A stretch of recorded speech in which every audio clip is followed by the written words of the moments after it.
Hello, I'm Isaac Hayes III, founder and CEO of Fanbase. Listen to what I'm about to tell you. The window to invest in Fanbase is closing. We've raised over $10.6 million of our $17 million goal. That means there's room for less than 6,370 people to invest in Fanbase for the average amount. The minimum to invest in Fanbase right now is $399. That makes you an owner in Fanbase today. Go to startengine.com/fanbase to invest. Why? Because current social apps have taken advantage of users for far too long, with content suppression, shadow banning, harmful racist content, and no real tools for monetization and equity. Fanbase has over 1.4 million users and counting, allowing anyone to reach all their following and monetize their content from day one. Social media is the new TV, and whoever owns the apps that distribute that content have the opportunity to own potential billion-dollar companies. While big platforms with uncertain futures are failing to serve their users, Fanbase is stepping up to fill the gap. Don't wait until it's too late. Invest now, invest for yourself and your future. Go to startengine.com/fanbase and own the next generation of social media.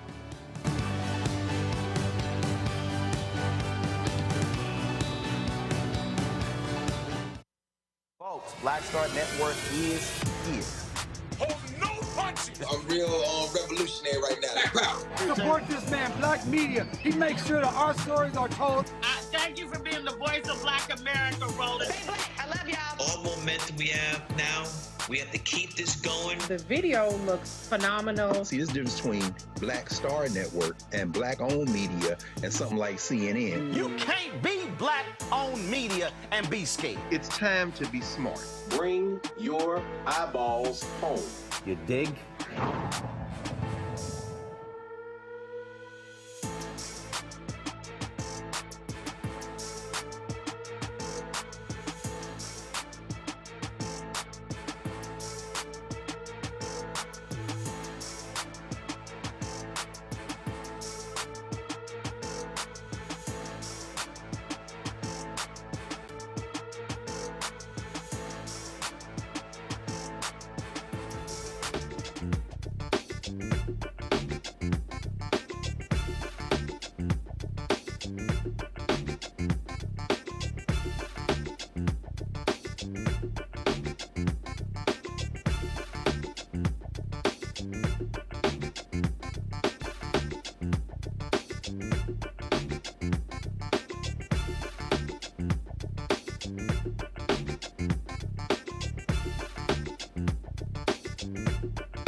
Today is Thursday, May 22nd, 2025. Coming up on Roland Martin Unfiltered, streaming live on the Black Star Network. They're calling it the big, beautiful bill. But let's be real, this is not pretty. It screws working class people. They are ignored.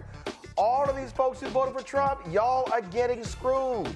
The House has passed Trump's massive tax and spending plan by a single vote. But what is it going to cost us? We're talking Medicaid, energy, as well as other programs various communities depend on. Folks, the lies keep flying in the White House. Trump tries to push a fake white genocide narrative about South Africa using made-up stories and photos from the wrong African country. Yes, that's how dumb he is. Big win for public education. A federal judge has blocked Trump's attempt to dismantle the Department of Education, calling it unconstitutional and a threat to students across the country. They continue their attack on Harvard now, saying unless Harvard complies in the next 72 hours, they cannot accept any more international students, and all international students with visas gotta transfer. These people are insane. Plus, tonight in Marketplace, we're giving flowers to a black entrepreneur who's sweetening the game. The founder of BitToy Sweet Treats will be on the show to talk legacy, hustle, and building a business from scratch. And also, Scott Jennings of CNN literally made a comment about the poor last night that I found so abhorrent, especially for a man who's born in a broke-ass state called Kentucky. Oh, I got to roast his ass. It's time to bring the funk on Roland Martin Unfiltered. On the Black Star Network, let's go. He's got whatever the miss, he's on it. Whatever it is, he's got the scoop, the fact, the find. And when it breaks, he's right on time and it's rolling. Best believe he's knowing. Putting it down from sports to news to politics. With entertainment just for kicks, he's rolling. It's on go, roll, y'all. It's Roland Martin, yeah. Rolling with Roland now. He's funk, he's fresh, he's real, the best, you know he's Roland Martin now.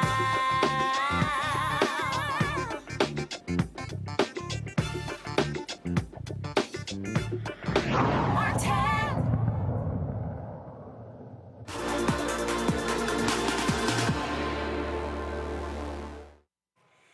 Folks, we are really dealing with a thug in the White House. Today, they sent a letter to Harvard University saying that they are banning any international students at Harvard, and if anyone with a visa, they must transfer in the next 72 hours unless they comply with these directives from these idiots. Well, guess what? A federal judge literally has just blocked them from terminating the legal status of international students. A U.S. District Judge Jeffrey White has made that decision, blocking the Trump from terminating the legal status of international students, including at Harvard, all across the country. All across the country as well, plus from arresting and detaining them. This is unbelievable, what was announced by the Trump administration. Again, ordering them to comply with this directive that just makes no sense. I just want to quickly go to my panel. Dr. Greg Carr, Department of Afro-American Studies at Howard University. Also joining us is Dr. Nola Haynes, of course, first of all, she's at Georgetown University. And of course, foreign policy expert. No, these people, and we'll be joined shortly by Reese Colbert. Folks, no, these people are literally insane. This is a jihad they have against Harvard. That's what's going on here. 1,000%. The part-time occupant in the White House has something against my alma mater. Sorry, boo-boo, that you didn't get to go there, because, whatever he doesn't get to do, whoever doesn't want to play with him and his toys, then, he wants to break them and their toys. I'm just so over Trump and his little cabal. Every day is something with these people. And it's so petty and it's so childish and it's so obvious and it's embarrassing. Like, I am over these people, but I'm happy the judge stepped in and said, no, slow your roll. You cannot unilaterally, I'm going to say this word a lot tonight, Roland, unilaterally. I know Trump thinks he's a king, but he is not a king. You just can't decree things by order of King Trump. That's not how it works. I'm going to stop there. Greg, they're thugs. They're absolute thugs. That's who they are. They're going after Harvard. They're going after Columbia. They're going after all these schools. And to sit here and say, because first of all, 27% of Harvard's students are international. And those are the people who pay full freight. And so Trump is trying to go after the money. Yes. And, you know, Roland, it's certainly absurd. He's certainly a clown, or as Lamont King calls him, a bozo. Bose, not Hove, but Bose. But the reality is that there's a method to this madness. It isn't in his dissembled, dissolving brain. It's in the brain of Russell Vought and Project 2025. You know, remember, Russell Vaught's the quarterback of Project 2025. Chapter 2 of Project 2025, Executive Office of the President of the United States. Vought elaborates on this absurd, expansive theory of the executive. Basically, the president is a king in the mind of this clown. I'm saying that to say this. The confrontation is the point.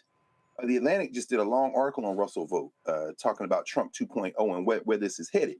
This goes back to what we've talked about so many times, and you've walked through Project 2025, the Schedule F. You know, he's the architect of that, replacing all the staff people in the federal government with loyalists and all that. But in this particular case, remember last week, the Supreme Court ruled trying to push back, but not completely like they should have, against the idea that a federal judge in one district can make a ruling that would apply to the country. Well, we just saw that. We're seeing that in real time in terms of the importance of that with this ruling. I'm saying all that to say this. Yes, your little boy didn't get into Harvard, Donald. I'm sorry about that with Barron. And yes, as you say, Nolan, as you say, Dr. Haynes, it's petty, it's vindictive. And the deeper approach is destroy the universities, destroy the federal government completely. Not shrink it down where it can drown, like Grover Norquist would say, but literally remake it into a weapon for white nationalism. And remember, in terms of HBCUs, this is always stuck in the craw of those. Like, remember when you covered the story about those white nationalists in North Carolina that wanted to stop out-of-state people from coming?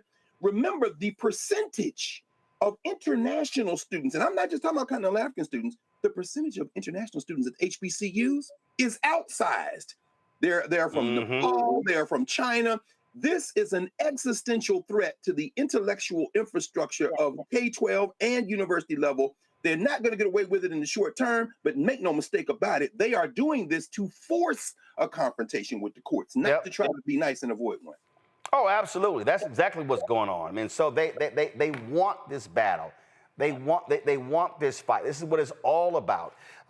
Reese Cobra joins us right now. And Reese, I'm telling you, let me be real clear. I don't give a damn about Harvard. I don't. Yeah, you say that all the time. Every time I hear my Harvard year. I don't give a damn about Harvard. I don't give a damn about any of these Ivy League schools. But what I do understand is that what they are doing is a precursor to what they want to do to other schools, and HBCUs better take notice.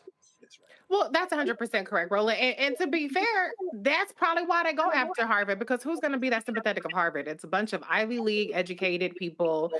They have massive amounts of money in terms of their endowments. And so they don't necessarily make the most sympathetic cause, even for the average layperson who doesn't agree with what Donald Trump is doing. But also, Reese, though, if you do go after Harvard and take them down because they have the most money, you know anybody below them.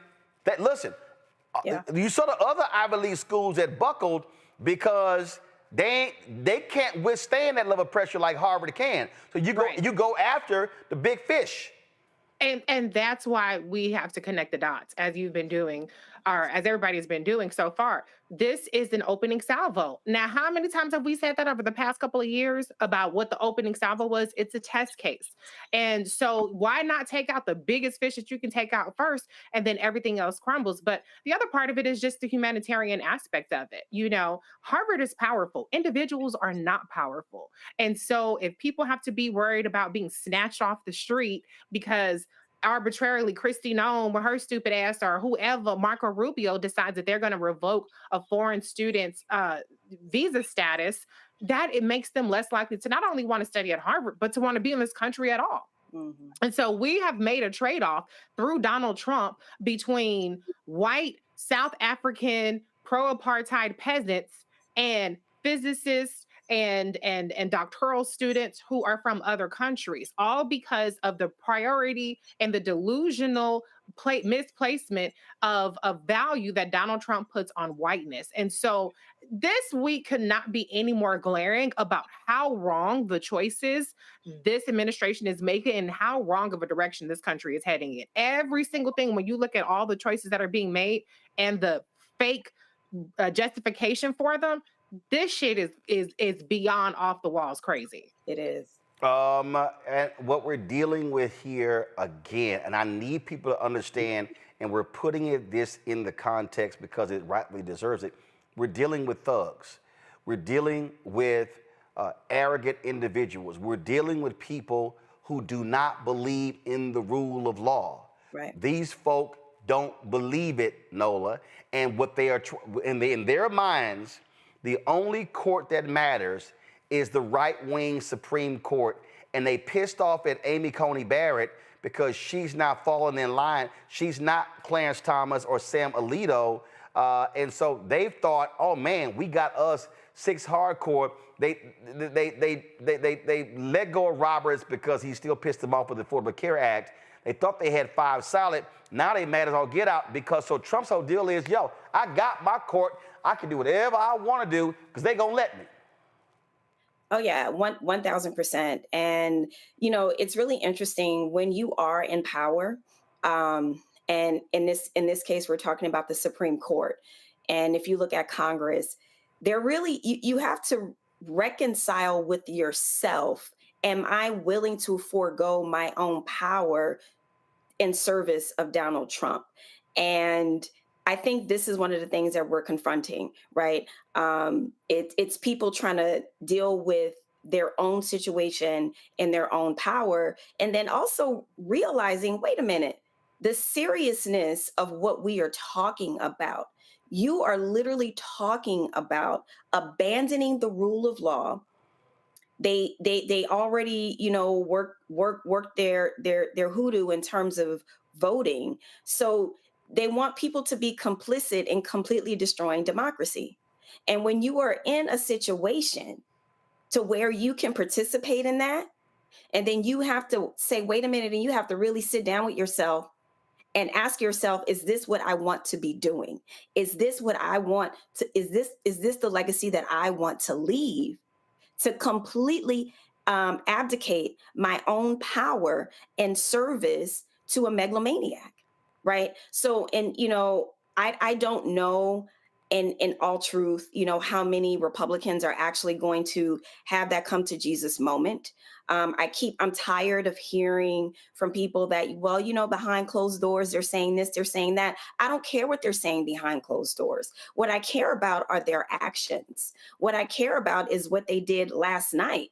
With this horrible, big ass ugly bill. There's nothing beautiful about it. So when it comes to the Supreme Court, where we know that that's kind of like the last bastion of hope, they kind of are like the levee walls, right? You really have to confront yourself and ask yourself, what do you want your legacy to be? Do you want all those history books written about you being complicit and completely giving Donald Trump, Steve Bannon, all of them, Stephen Miller, the whole gang, the whole cabal, the entirety of the United States of America? It's overwhelming. It's exhausting because every day it's something. But I will say, just like Trump won, the judiciary has stepped up in many cases to hold the walls of democracy. We'll see if that will continue to happen. Oh yeah, I mean, Greg, we again, I for all them simple Simons out there who we kept trying to explain why the courts matter, and they listening to these fools, you know, yelling and screaming that they Pan-Africanists and all this little nonsense, and saying, oh, your vote don't matter, and them judges don't matter. Well, guess what? We are literally seeing this thing being barely held together because of judges. And what's pissing Republicans off is conservative appointed judges who kind of believe in the rule of law. And it's driving them crazy that they're ruling against them. It is driving them crazy, and it's a compelling choice of phrase that you use there, Roland. A white nationalist isn't just a domestic white nationalist. When you talk about something being barely held together, I'll tell you something else is being barely held together, and that's this coalition that is allowing this. The domestic white nationalists, the white nativists, the white American nativists, the white U.S. nativists are America first, for sure. But then you've got the white internationalists. This is what we're seeing with the Afrikaners. Donald Trump wants to set him up as the defender of the white world.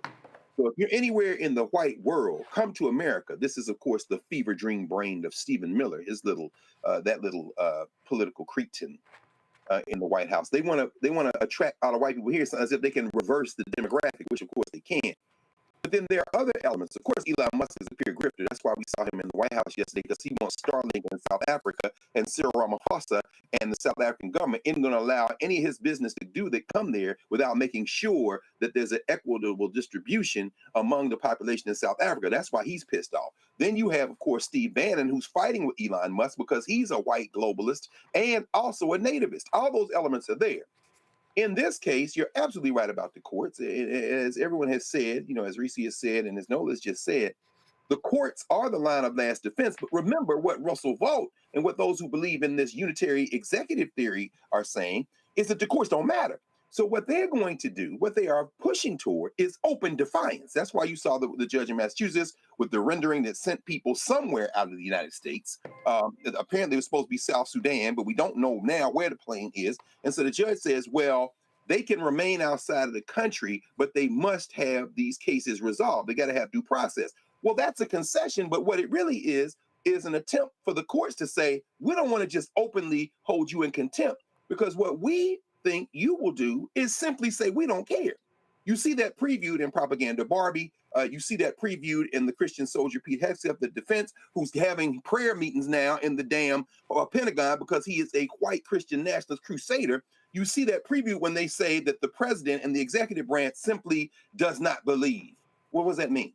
That means the law says this, but the president doesn't believe that the law is correct. When you say don't believe, finally, it underscores the point you just made. You are saying that there is a rule of law, but that rule of law is in your addled, warped, theocratic mind. The head of your law is your imaginary white nationalist Jesus, and that empowers you to do whatever the hell you want. And that is where we are. See, Reese, when I listen to these people, oh, you have Trump derangement syndrome. Y'all just keep talking about this. I'm like, y'all don't understand. These people are not playing. They are trying to figure out how much can we get away with? How much damage can we wreak in this country? That's the game here. This ain't no time to be playing jokes. These people are deadly serious about their thuggish ways. Absolutely. I mean, look, they've already gotten generational gains. We said this back when when Donald Trump was elected in 2016, and we said that was on the line in 2020 as well. And it's the same thing. What they're playing for now is for keeps. They're not playing for a generation. They're playing for a permanent realignment that will solidify their white minority rule, and more specifically, white billionaire minority rule. Because trust me, those little South Afrikaners that they done brought in, they're going to be out there tilling the fields with the other white farmers that are being displaced by this war on USAID and the tariff wars. And so this is strictly about making sure that they are entrenched and ingrained in every single aspect when it comes to power. That's why they're going after Congresswoman McIver. They're saying they've already said judges don't matter. They arrested a white lady judge, and she's still facing charges in Wisconsin. Now they've arrested a black woman congresswoman because they figured, who gonna give a fuck about a black woman being already abused by these mass ICE agents, and then turn around and have her power, the power that is vested in her through the Constitution and through her duties and her being an elected official, stripped from her. And so they have strategically, and to their credit, they've been very, very clever about this. They have each time picked their target that will result in the least amount of resistance, that will result in people saying, well, that ain't got nothing to do with me. That's what they're doing right now with this Medicaid cuts, with these SNAP cuts. I ain't on Medicaid. I ain't on SNAP. I work for my stuff. I ain't getting no hands out. They know what they're doing. And even though as much as we try to call it out and try to tell people, like, stay woke, like this is what the tea is, people still have their heads in the sand. That's why we had 89 million motherfuckers stay at home when everything was on the line. Not even just trying to undo some of the damage of Trump, which Biden-Harris managed to do, but to try to hang on to some semblance of a country. I know Dr. Carr ain't gonna miss it, but for the rest of us who kind of like the kind of thing, we got a good game going on, shit's canceled. They playing for keeps, like you said, Roland. That is the case. All right, y'all, we got to go to a break. We come back. We're going to break. The amount of lies that were being told yesterday in the Oval Office, absolutely stunning. And we're going to show you how dumb and inept Donald Trump is. You're watching Roland Martin Unfiltered right here on the Black Star Network. This week on A Balanced Life, we are talking about the many women and female role models that play an integral role in our lives. From helping to boost our self-esteem to checking us when we get out of line. These women deserve their flowers for helping us to become who we are today. The women in my lives who have just impacted me so much, have challenged me. They're women who made me want to live right and love right. That's all next on A Balanced Life here on Black Star Network. Sherry Shepard with Sammy Roman. I'm Dr. Robin B., pharmacist and fitness coach, and you're watching Roland Martin Unfiltered.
All right, folks, yesterday at the White House, this idiot Donald Trump, in a meeting with the South African president, held up these photos, played this video, showing mass graves in South Africa. These are white farmers being killed. Roll it. These are articles over the last few days. Death of people. Death. Death, death, horrible death, death. I don't know. But you know that pick black anyone. People who are White dying South the most. Africans are fleeing because of the violence and racist laws. And this is all, I mean, I'll give these to you. So when you say, what would I like to do? I don't know what to do. Look at this. White South African couple say that they were attacked violently. President Trump, when will you go and see for yourself if it is? Well, I could do that. Look, here's burial sites all over the place. These are all white farmers that are being buried. President Trump. And he asks about a jet that was given. My first question is about Afrikaners. You know, you are so bad. You're such a bad reporter. If they're committing genocide, why invite them? Sir, if they are committing genocide, why invite the South Africans to the White House? May I finish, please, President Trump? President Trump. This is one after another. This family was wiped out. I'm just looking. Can we get a response from President Trump? Can you give us your reaction to those videos, Mr. President Trump, could you? Well, I think the videos are so. No. When you look at the videos, I mean, how does it get worse? And these are people that are officials, and they're saying that kill the white farmer and take their land. That's what it is. And I have other friends in South Africa. I have people that left. One in particular that says you can't go there. He said they want to take your land. They take your land and they kill you. It's okay, and they say it's okay to do. Now we're going to talk about it. But this is a tremendous look. This is a story recent. These are all people that recently got killed. Yeah. And I don't know how it can get any worse. These are okay. Well, today at the White House, Carolyn Levitt, the flat-out liar spokeswoman for Donald Trump, was asked by NBC reporter Yamiche El-Sindor about those photos. Check this out. The president showed a video that he said showed more than 1,000 burial sites of white South Africans that he said were murdered. We know that that was not true and that the video wasn't showing that. So I wonder, why did the president choose to show that? True, it's not true that the video was showing a burial site. It is unsubstantiated that that's the case. No, it is true that that video showed the crosses that represent what the president claimed. The video showed images of crosses in South Africa about white farmers who have been killed and politically persecuted because of the color of their skin. And those crosses are representing their lives. Those crosses are representing their lives in the fact that they are now dead and their government did nothing about it. Are you disputing that there's no... I'm disputing the fact that the video showed what the president claimed it showed, because it did not show that. But even more, what I'm asking you is who at the White House... No, it did show that. It showed white crosses representing people who have perished because of racial persecution. Verify the videos that the president shows, and what protocols are in place when there's unsubstantiated information being put out for the world and world leaders to show? Yamiche, what's unsubstantiated about the video? The video shows crosses that represent the dead bodies of people who were racially persecuted by their government. In fact, the Associated Press, of all places, has a picture of that very monument, and the caption from the Associated Press is, "Each cross marks a white farmer who has been killed in a farm murder." So it is substantiated, not just by that video and the physical evidence that everybody saw on display in the Oval Office, but also by another outlet in this room, the Associated Press. So you should take it up with them if you believe the claim is unsubstantiated, and that's a ridiculous line of questioning. John, go ahead.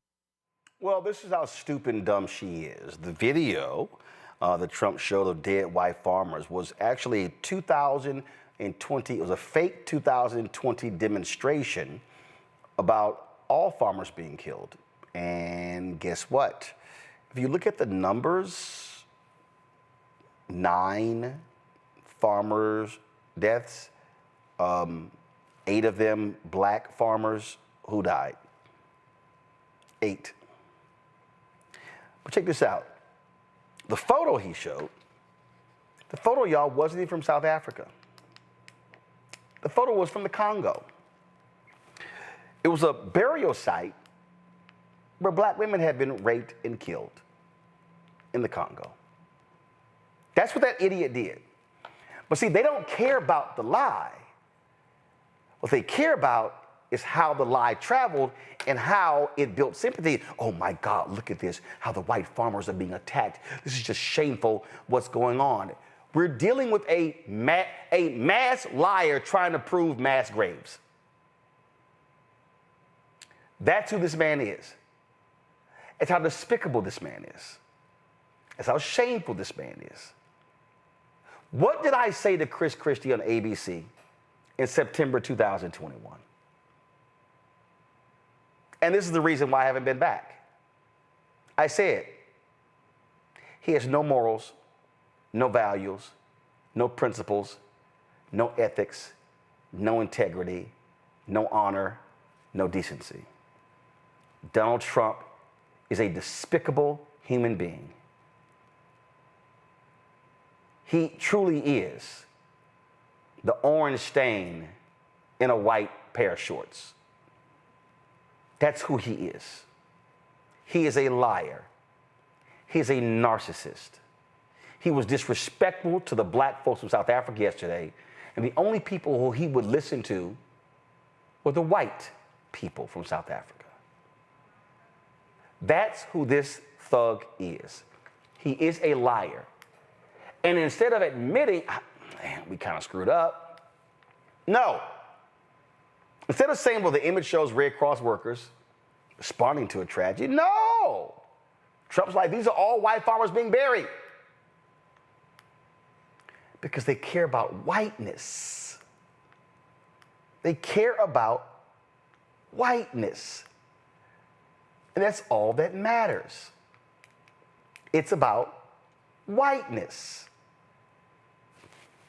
I don't watch CNN, but this was a conversation on Abby Phillips' show last night where Scott Jennings, their resident white conservative MAGA Trump loving fool, made it clear all he cared about are the white folks.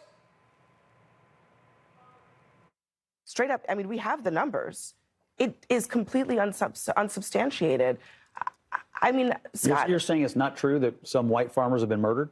No, it's not true that there is a genocide against white farmers. Okay, whatever you call it, have white farmers been murdered? Actually, how many have violence been committed against white farmers? How many white farmers? Hold on a second. How many white farmers have been murdered in South Africa? I don't know, several. I mean, they asked. No, how many? How many? I don't know, several. I know why you don't know, because those numbers don't exist broken down by race. I mean, I know this. I wouldn't trust the South African government to tell me. I know that. How many black farmers have been murdered in South Africa? Look, you guys are so triggered over 59 people. No, I'm not. After we left 20 million people in the country, I don't know why you're so triggered. Haven't even brought up the people, the white people that Trump picked out because they were white and told them they could come to the country. How much racial killing are you going to condone? There are 19,000 murders in South Africa. 36 were on farms. 7 of the farmers were victims. Okay, this is according to the South African police. And you think the South African government is a credible source? The other 29, hold on a second, the 29 victims who were included in the farm killings were farm employees who tend to be black. So the vast majority of people killed on farms in South Africa are black. Where is the concern about them? The concern is that there are white farmers who have had violence committed against them, and they're being threatened. They're being threatened every single day. There's 59 people, hold on a second. And you're triggered about 59 people, and I don't know why. I haven't mentioned anything about 59 people. That's why are you only concerned about white people? I'm only concerned about this story because these 59 people asked for status. They're getting status, and now everybody's freaking out about it. They didn't ask for anything. There is no evidence that white people have been targeted. Some white people in the larger issue of farmers, in the larger issue of violence, have been part of this violence, but there is no... Why are they trying to get out? Why are they... If there's the no... Scott, the why majority... are they trying to leave? The majority of... Have you seen the videos of the people saying, kill the white farmers? The Afrikaners do not want to leave. What do you think the phrase, kill the white farmers means? Yeah, that's a phrase that the ANC... That was a phrase that, was against the anti-apartheid movement. But the ANC, who's ruling the government, the president's government, has disavowed that phrase, has disavowed any songs, and there's no evidence that white people are being targeted. And the majority of Afrikaners do not want to leave. They're not a part of the government, Scott. Right. You're taking a fringe movement and you're trying to make it a characteristic of an entire nation. It is the height of racism to say that white people have to be exempted from all violence in any society. And that is what is being said here. See, Scott Jennings, he's representing a lot of white people in this country. They don't know shit about South Africa. Nope. They don't know nothing about apartheid. Nope. They can't even tell you what the hell an Afrikaner is. Nope. They ain't got no clue. They ain't got no idea. But he sits there, and when Abby says, well, do you know how many? Well, they're saying a lot. sounds exactly like Trump. Let me just repeat whatever bullshit that I came across, and let me say it emphatically and loudly and arrogantly, and then therefore you should believe it. That's what we're dealing with here, Greg. We're dealing with, again, white nationalists, white supremacists who do not care about the black people of South Africa. Scott Jennings and Donald Trump are the same people who are advising Ronald Reagan to veto the bill, the sanctions bill against the racist apartheid regime in that black majority country. Yes, sir.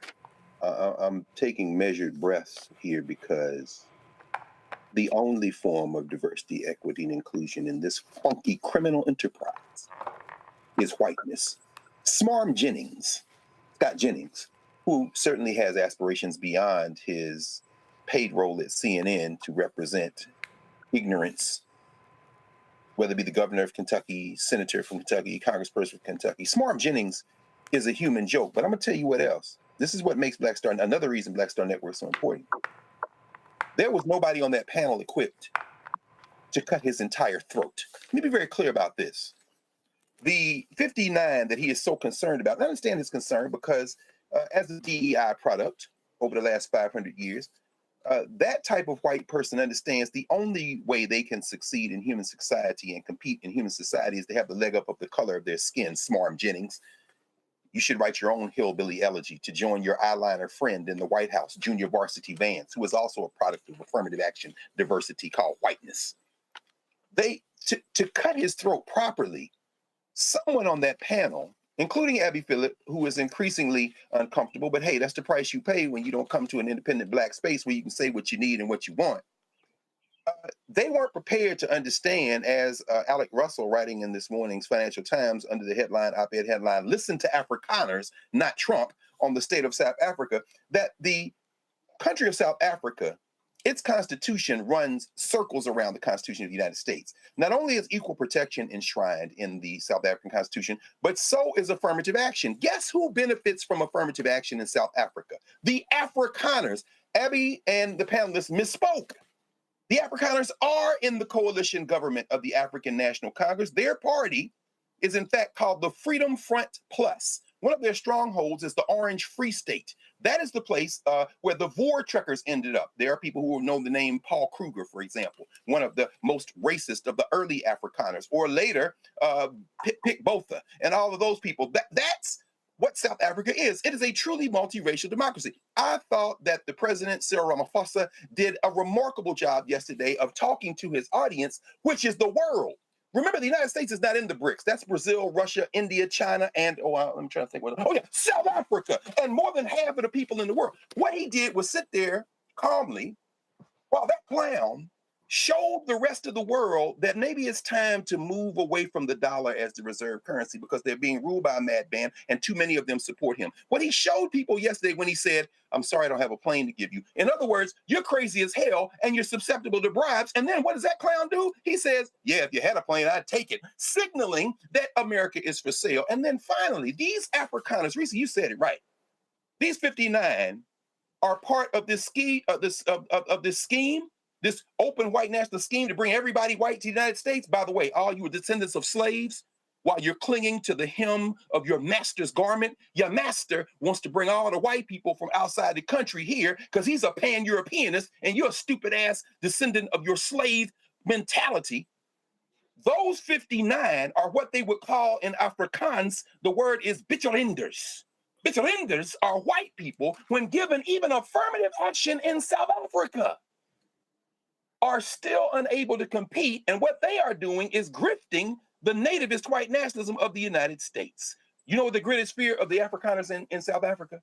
Their greatest fear is the loss of their language, the loss of their culture, because their minority is shrinking. What they are not scared of is the erasure of their history, because guess who props up Africana history in South Africa? The government of South Africa. I've been there a half dozen times. Every damn statue they got is still there. Contrast that with the United States, where they're trying to reverse memory. This is why Trump hates South Africa, and he should hate it. This is why Musk hates South Africa, and he should hate it. Why? Because that country ain't scared of its past. You punks. But guess what? Your country about to fracture, and I have a front row seat. Noah, it is remarkable the level of stupidity that is on stage that supposedly represents this country. And that's what we see from these idiots. And they will vigorously defend a massive lie tooth and nail. 1000%. It all comes from the Roy Cohn, playbook. We've talked about that before. And one thing that I will say is, I know at least the folks on this show tonight, none of us are new to this, in that we have been talking about Trump. We've been sitting with this man, his ideas, if you want to call that, how he's going to respond, the dumb thing he's going to say, the rude thing he's going to say. Where I'm at with this right now is, pretty much we can anticipate this. And as my ears were bleeding, listening from that panel, because it's virtually unlistenable and unwatchable. And I'm sorry, I'm not trying to throw shade on the system, but that show is terrible. You can pretty much set your Apple Watch or whatever kind of watch you rocking by what and how Scott Jennings is what he's going to say. The way that he kept using the word triggered.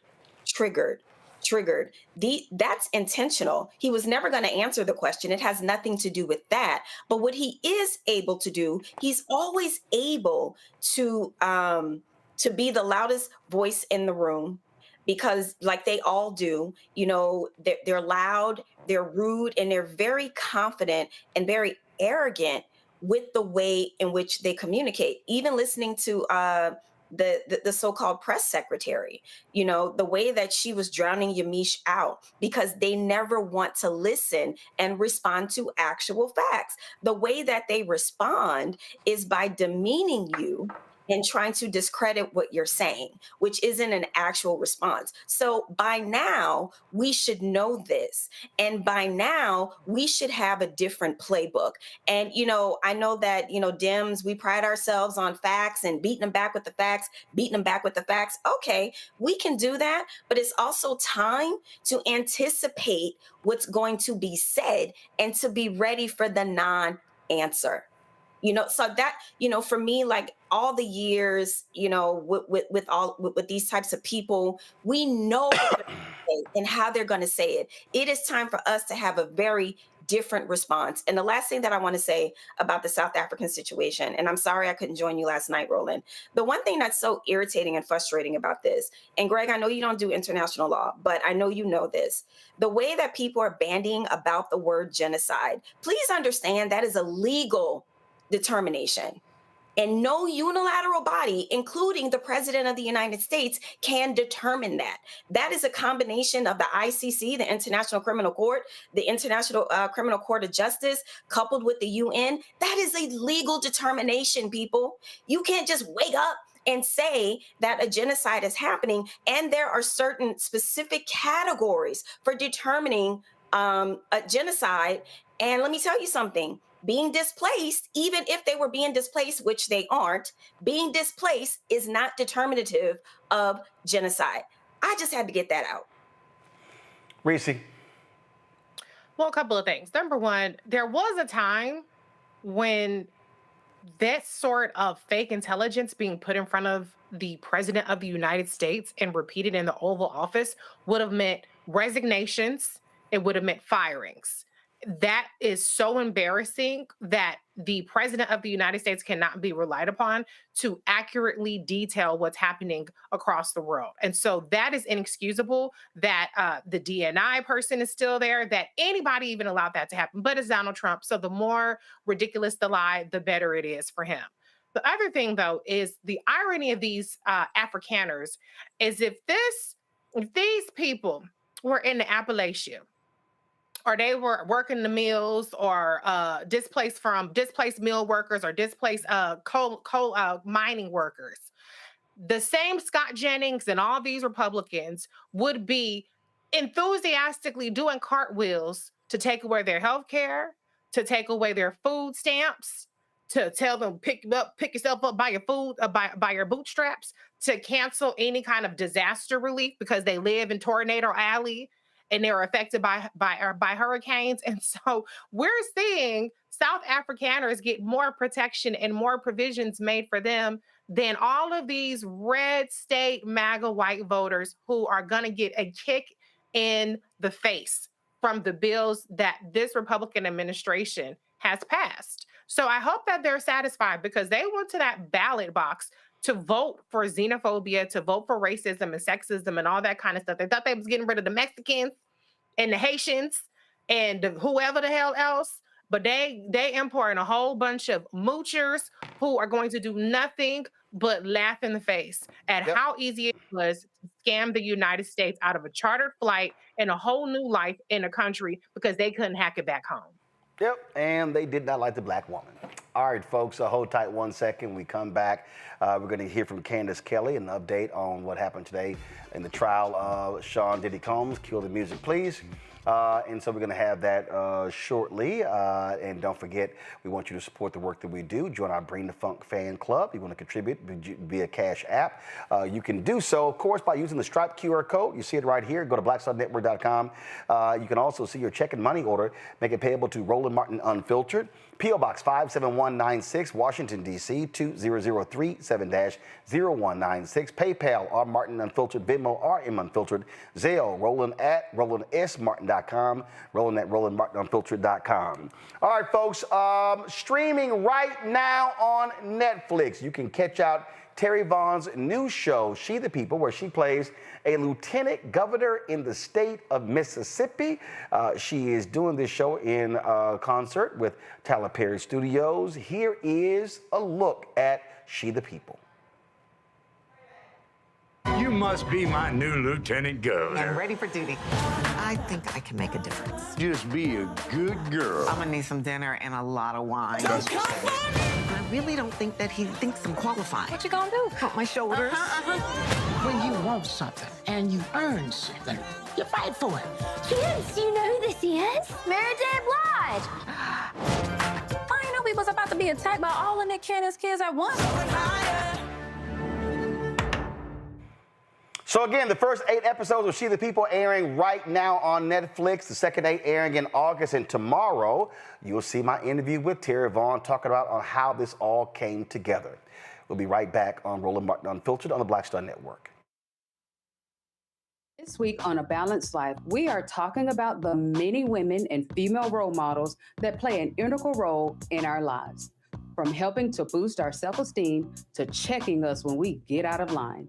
These women deserve their flowers for helping us to become who we are today. The women in my lives who have just impacted me so much, have challenged me. They're women who made me want to live right and love right. That's all next on A Balanced Life here on Black Star Network. I am Tommy Davidson. I play Oscar on Proud Family, Louder and Prouder. Right now, I'm rolling with Roland Martin, unfiltered, uncut, unplugged, and undamn believable. You hear me? Just keep playing.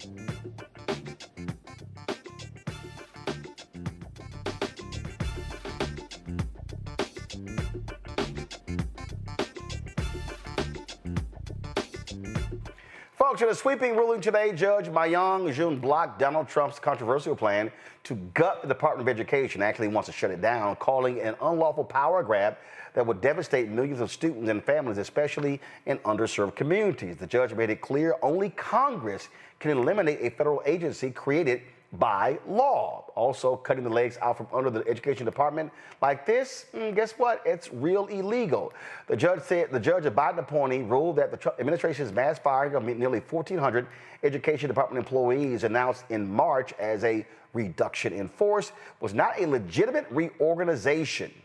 We've been saying that. Trump's order exceeded presidential power. The court ordered the immediate reinstatement of all employees who were fired. That's right, all 1,400. And barred the administration from transferring key functions like federal student loan management and special education unions, first of all, special education services out of the department. Now, this all comes after a wave of lawsuits. 20 states, school districts, education unions, and advocates stepped in and said enough is enough. They argued that shutting down the department would crush support for students, families, and state programs. Now, while that's going on, today the United States Supreme Court in a 4-4 decision said that Oklahoma could not allow a religious charter school. They wanted a Catholic charter school that all throughout its curriculum will be driven by Catholicism and their ideology. Well, it was a 4-4 vote, which means that the order from the Supreme Court of Oklahoma ruling that to be unconstitutional simply stands. The reason it was 4-4, because Justice Amy Coney Barrett recused herself because she was closely tied to one of the advisors of that school. In fact, she was the godmother of that woman's children. Let's go back to our panel here. I'm going to start with you, Greg. The legal decision of the Supreme Court is critically important. And I was talking with somebody, I said, but we know what's going to happen. These right-wingers are going to try to launch their school somewhere else. They know they're going to get sued. They wanted to go all the way to the Supreme Court because then Coney Barrett would not have to recuse herself, and they could potentially win 5-4. But I saw a great idea that someone posted. I was in a chat, and someone said, you know what? Here's what should happen. They said that, give me 1 second. Hold on 1 second. I got to read it because it was just too funny. It was just too funny. They said, oh, you know what really should happen?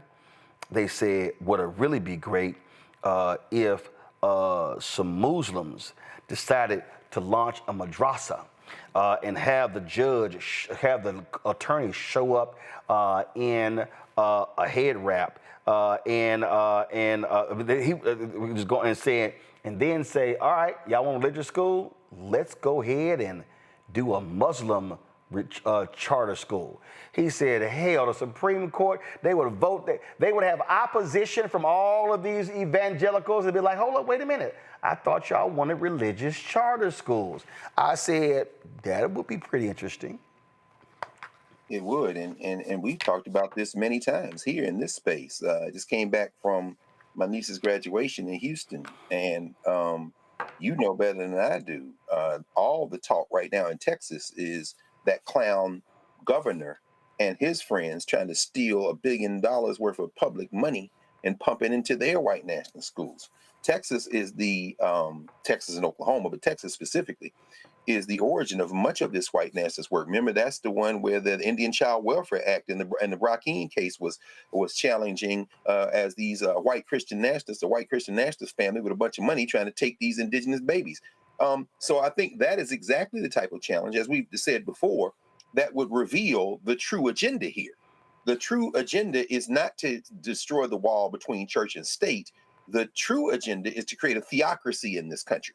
Because in the case of Pennsylvania, you know, as an adopted Philadelphian, I remember a school that was created by African traditional religion followers, Ifa, the Sankofa Shule, and they were Yoruba. And guess what? You apply to the state and say, hey, religious school. You got Catholic school, so why not schools for the Yoruba, Ifa practitioners, the Orisha worshipers? I think it is exactly the type of case that should be brought. And I think I agree with you. Islam would be the beautiful delivery system. What you gonna do then? In this case, it's very interesting, as you say, Coney Barrett recuses herself, but we see John Roberts desperate because of the monster he unleashed in 2010 with Citizens United, now eating the courts, eating the law, eating his funky criminal enterprise country.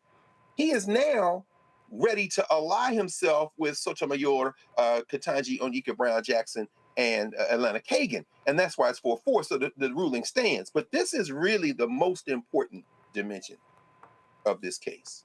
This would have been the nation's first religious charter school. There is an establishment clause in the federal Constitution. They were trying to take a jackhammer to that, whether it be the MAGA Muppet, Mike Johnson, whether it be Russell Vaught, who was raised in strictly religious schools and then went to Wheaton, the same place Richard Nixon went to school, and then finds his way into serving as Mike Pence's chief, and now is the quarterback of Project 2025 and is moving all this. This isn't just about policy. This isn't about tax breaks. This is about trying to create a theocracy. And if they had succeeded today, Roland, I think the strategy that you are talking about, that we've talked about many times here and that you quoted here, oh, that's got to be it. When I say the country's going to be torn up, I don't mean that the people in the country are not going to survive. I mean, we will finally renegotiate the terms of this funky criminal enterprise, because at the center of America is white Christian theocracy. And until we understand that, everything else we think we understand is just confusing us. This attack, Reese, on the Department of Education, this has been the wet dream of conservatives for a very long time.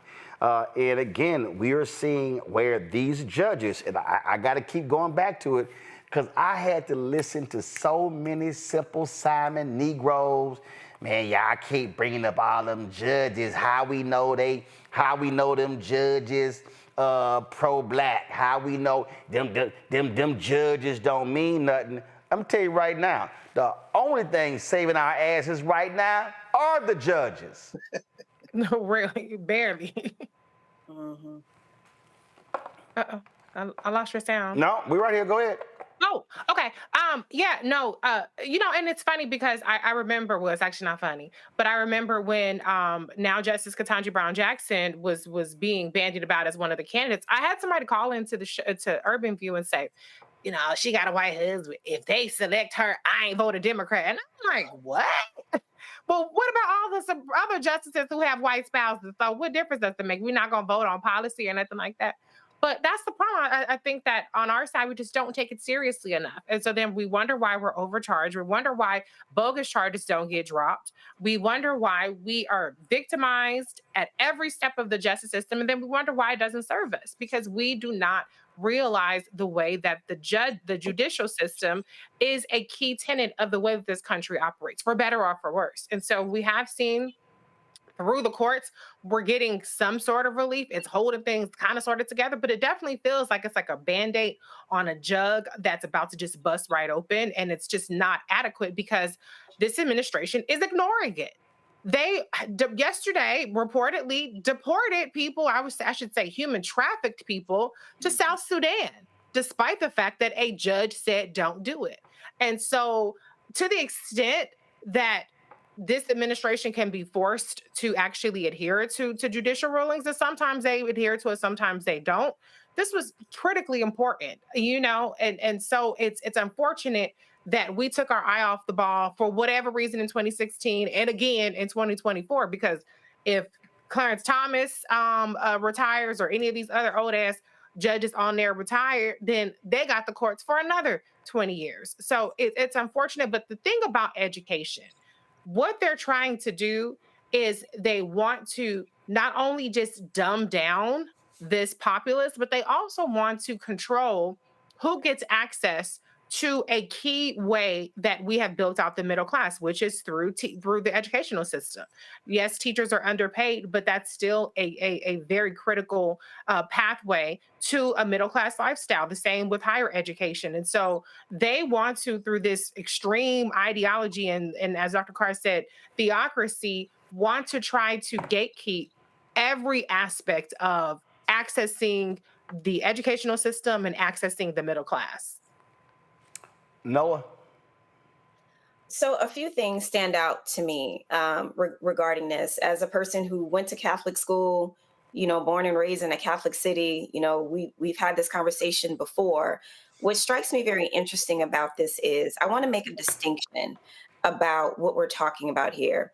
And Greg, you're right when you talk about this kind of this move towards a theocracy. I would argue a very extreme sort of theocracy, a very specific sort of theocracy, because we're not talking about a Jesuit Catholic school or even maybe an old school Roman traditional, a very Roman Catholic traditional school. We're talking about something else very different here. So, I would say to push the boundaries even further, not to open just a madrasa, but a very extreme madrasa. Right? Because that's really what we're talking about. That's really the difference towards this pivot, where some of the folks that are in this administration are connected to Opus Dei, which is the extreme wing of Catholicism, right? Which has been kept at bay in a lot of the Catholic school systems for a while.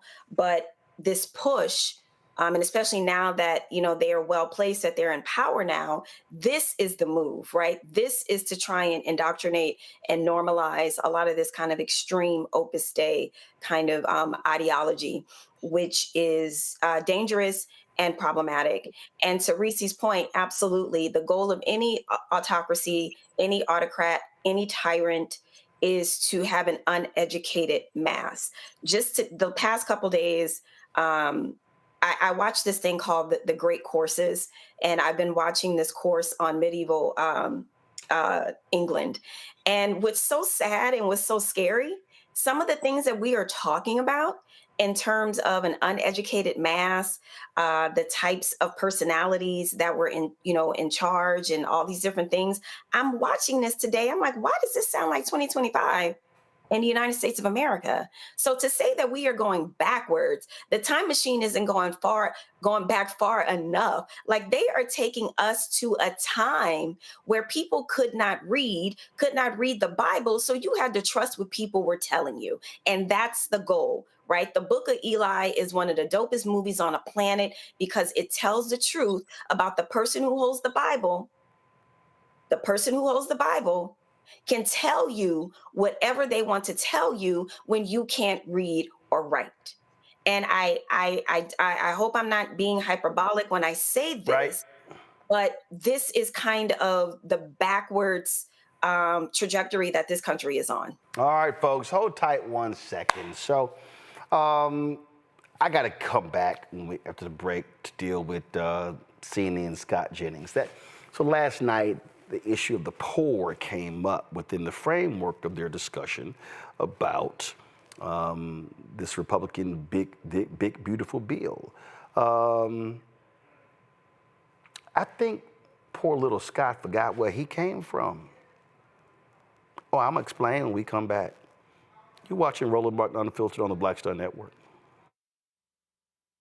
On the next Get Wealthy with me, Deborah Owens, have you ever had $1 million idea and wondered how to bring it to life? Well, it's all about turning problems into opportunities. On our next Get Wealthy, you'll learn of a woman who identified the overload bag syndrome, and now she's taking that money to the bank through global sales in major department stores. And I was just struggling with 2 or 3 bags on the train.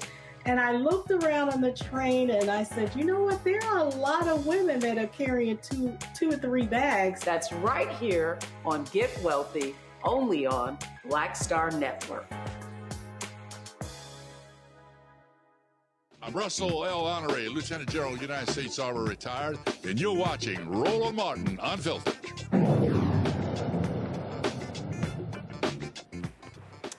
All right, folks, the so-called big, beautiful bill just barely made it through the House, and it could mean huge changes to your wallet, health care, and your community. In a razor-thin 215 to 214 vote earlier this morning, in the region it was earlier this morning because House Republicans did not want people to know what was in the bill. They managed to pass Donald Trump's sweeping tax and spending plan. It's been a wild week on Capitol Hill, backroom deals, marathon negotiations, last-minute rewrites to get this across the finish line. Lots of deals were cut. So what's actually in the bill, it locks in Trump's 2017 tax cuts, most of which benefit the richest folks in this country, plus big corporations. It pumps even more money into the military and border security. It raises the national debt ceiling by $4 trillion. It tightens Medicaid rules, making it harder to qualify unless you meet new work requirements. It slashes clean energy tax credits. It now goes to the United States Senate, where Republicans hold a slim majority. They're expected to tweak it before trying to get it on Trump's desk by the 4th of July. It is a bad bill that would do lots of damage. Congresswoman Jadelle Bynum had to remind the GOP what's really at stake for working families. Madam Chair, I brought the data. Let me tell you what the numbers look like. In your district, 201,000 people will lose health care because of this bill. That's 27% of your constituents. In Rep Fishbox district, it's over 165. Rep Norman, 148,000 people will lose health care in his district. Rep Roy, 56,000 people use SNAP to feed their families. And in Rep. Houchin, it's 54,000. Over 83,000 kids get health care through Medicaid in Rep. Langworthy's district.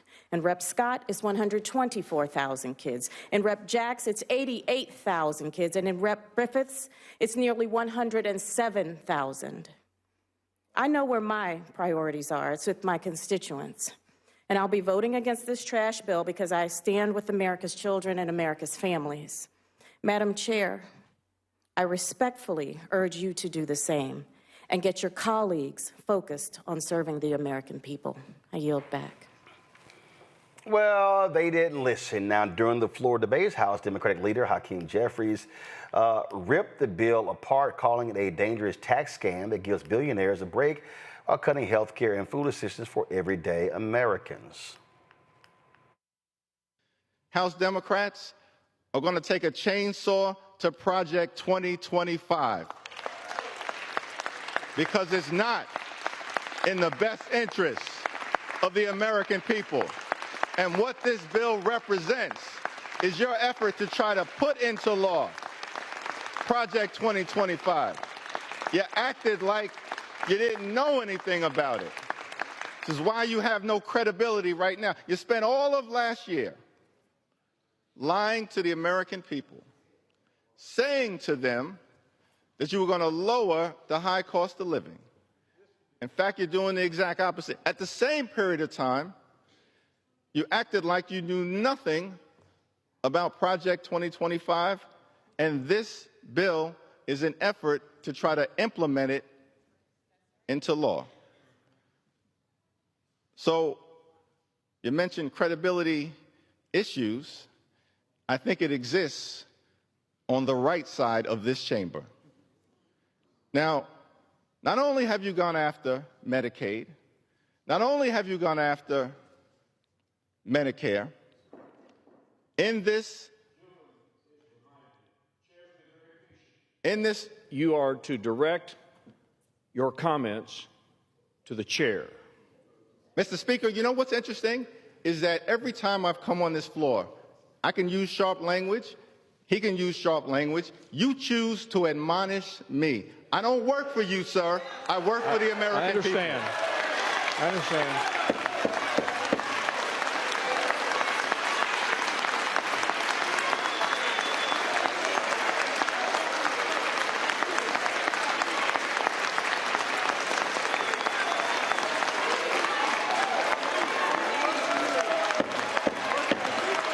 House will be in order.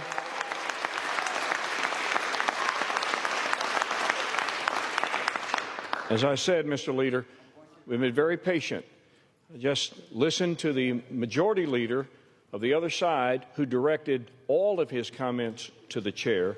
It is important for the decorum of the institution for you to do the same. You may proceed. We can continue this. You may proceed. And every time I'm interrupted, that's going to add another 15 minutes to my remarks. Fair enough. Mr. Speaker. All right, so I saw this clip, and y'all, I find it to be utterly laughable. So this is that idiot Scott Jennings on CNN, and I want you to hear when the issue of poverty comes up. I want you to really pay attention. That this is in place. Household income for the bottom 10% will go down 2%, and it'll go up 4% for the top 10%. And by 2033, it'll be down 4%, up 2% for the top 10%. So in essence, the poorest people are going to have less income. The richest people are going to have more income. That's according to the Congressional Budget Office. Well, they suck. They get things wrong all the time. In 2017, when we passed the tax cuts, they totally missed the growth targets.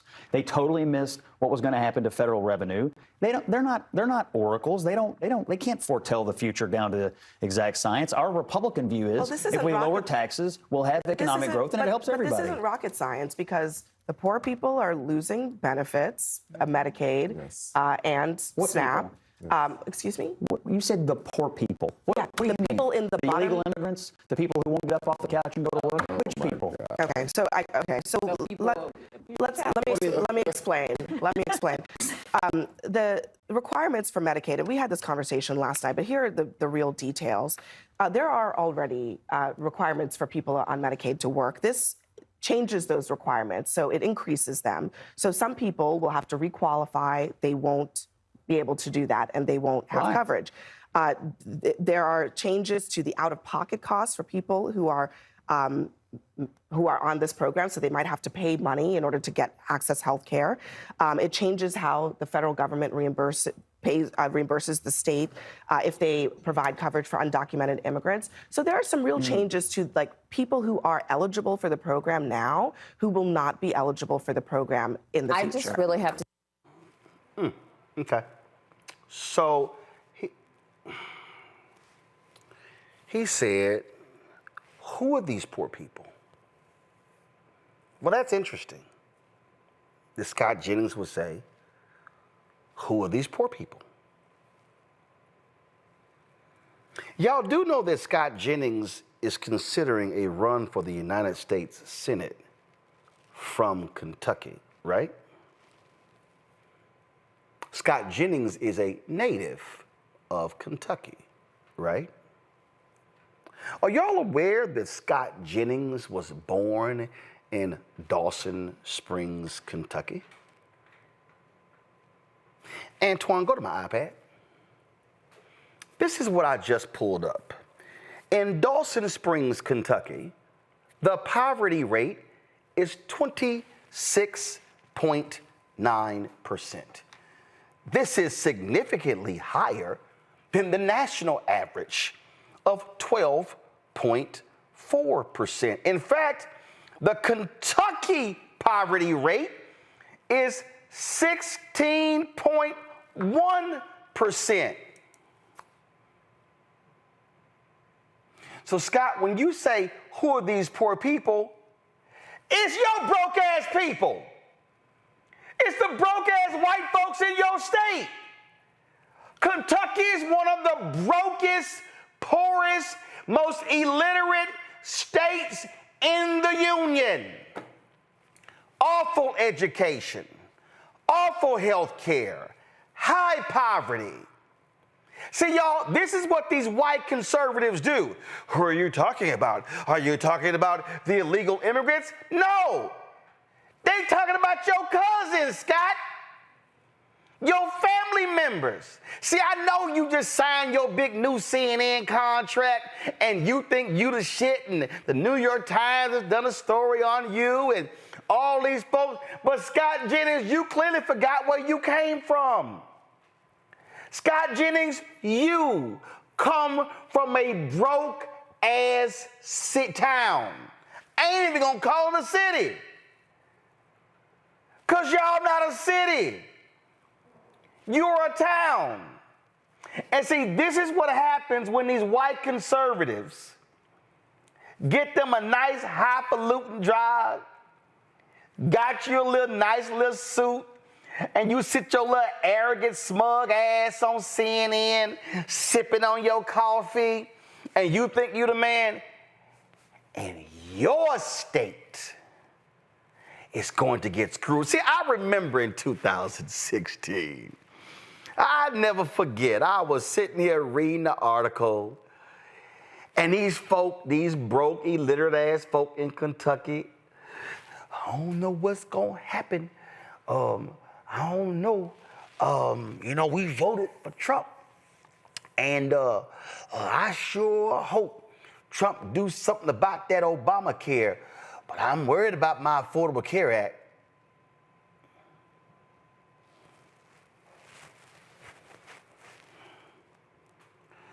Them clueless ass folks didn't even realize that they were voting against their own interests. See, y'all, this is what trips me out. I get a kick out of when I do these shows with these white conservatives Like Patrick Bet David, hell, he ain't even no white conservative. His ass came from Iran or Armenia, one of them damn countries, and he gonna try to tell me, while I move back to the neighborhood, why don't you move your ass back to your country? You ain't from here. So, they love talking about y'all black folks. Y'all keep voting Democrat. And what have y'all gotten for it? Then they run these handkerchief heads out here like Candace Owens and Brandon Tatum. And they all come out here. Y'all ain't got nothing. Then you got that crazy ass fool out of Chicago, the fitness woman. Oh, this is what the Democrats, and what have y'all got? And what have y'all got? All right, y'all notice. They don't never ask white folks that question. The national media, they don't never ask white people in Mississippi and Alabama and Arkansas and Georgia and North Carolina and South Carolina and Tennessee and West Virginia and Kentucky and on and on. They never ask them, why do y'all broke, illiterate, uninsured white people, why do y'all keep voting against your own interest? What has the Republican Party given you? I know what they gave y'all is what Howard Dean said in 2004. God gave guns. Y'all love y'all guns. Y'all hate the gays. And y'all so-called love you some God. Except when it comes to feeding the poor, clothing the naked, and providing shelter to the homeless. See, I get a kick out of seeing these folk in West Virginia. I get a kick out of seeing the folk in my home state of Texas talking about how they love them some Donald Trump, and they wearing their MAGA hats proudly, and they flying their Trump flag, and oh my God, Trump gonna change this country, and your broke ass about to lose your Medicaid. They've talked about how many hospitals are going to be impacted. Some 72 to 100 rural hospitals are not going to be able to pay their bills, but y'all thought y'all were doing something to the blacks. Oh, y'all thought y'all were doing something to them illegal immigrants. Oh, yeah. Oh, yeah, we going to go after them. Oh, yeah, we about to sit here. And we about to give so much money to the military that their budget is about to hit $1 trillion, and they never spent $1 trillion in American history on the budget. But oh, here it comes. But all y'all broke ass people in Dawson Springs, Kentucky, the home of Scott Jennings. Let's talk about them food banks not getting food. Let's talk about when your cough turns into bronchitis, and your bronchitis turns into pneumonia. And then you're going to look up and they're trying to gut the Affordable Care Act. They're trying to gut Medicaid. Your hospital's going to shut down. Then what you going to do? I know what you're going to do in Dawson Springs, Kentucky. You're going to go home and you're going to wrap yourself in your Trump flag, and you're going to try to figure out how to warm up. But guess what? Ain't no lining in it. It ain't fleece. It ain't going to help you. See, I can't wait. I would love to hear I would love to have Scott Jennings go back home. Matter of fact, CNN, why don't y'all send Scott Jennings on one of them silly little ass interview tours? You know, y'all love sending Van Jones out. Why don't y'all send Scott Jennings back to Dawson Springs? Why don't say, oh, hometown boy done gone national? Oh, we get to look up on TV and we get to look at our like little Scott Jennings. It's right here from Dawson. I bet they got a sign. Dawson Springs, Kentucky, home of CNN Scott Jennings. And then you get to go ahead, he get to come back. Let's have Scott tell them what happened to the program that helped folk pay their energy bills that got gutted by Elon Musk Doge. I love for Scott to go back and talk about if there are any farmers out there, how they gonna be impacted by these tariffs. Antoine, go back to my iPad. Let me say it again, y'all. The poverty rate in Kentucky is 16.1%. But in Scott Jennings' hometown of Dawson Springs, Kentucky, the poverty rate is 26.9%. National rate is just 12. So the poverty rate is more than double that in Dawson Springs. Here's some more information right here. Comparison to Kentucky, the poverty rate in Dawson Springs. Come on back to my iPad, let's go. The poverty rate in Dawson Springs is more than 1.5 times the rate in Kentucky. Who's the largest demographic living in poverty in Scott Jennings, Dawson Springs? Females, 55 to 64. Followed by females 35 to 44. Then females 75 plus. See, Scott, he 47, y'all, so maybe he don't care because that ain't even in the, so he's like, oh yeah, we good. So the 45 to 54 people, they good. See what happens? See what happens when you go to the data? See, I really wish somebody on that panel last night was a little quick with the iPad. So I'm just letting y'all know what would happen. If Roland was on there and he said that bullshit, I would looked up, boom, Scott Jennings, hometown, Dawson Springs, boom, poverty rate. Scott, they talking about your broke ass town. We played the clip of the Congresswoman reciting how many people in each congressional district were gonna lose Medicaid. But y'all, they don't care. See, this is why Bishop William Barber in the Poor People's Campaign, why they are trying to ignite poor folk in America, low income in America, the working class in America, to vote their economic interest. Because I don't care if you are white in Dawson Springs, Kentucky. I don't care if you are black in Albany, Georgia. I don't care if you are black in Rocky Mount, North Carolina. If you look at the poverty stats, they ain't doing your bidding there. Hell, Donald Trump just sat here and told his own girl, Sarah Huckabee, man, they ain't helping your ass with no tornadoes in Arkansas. St. Louis flattened because of tornadoes last week.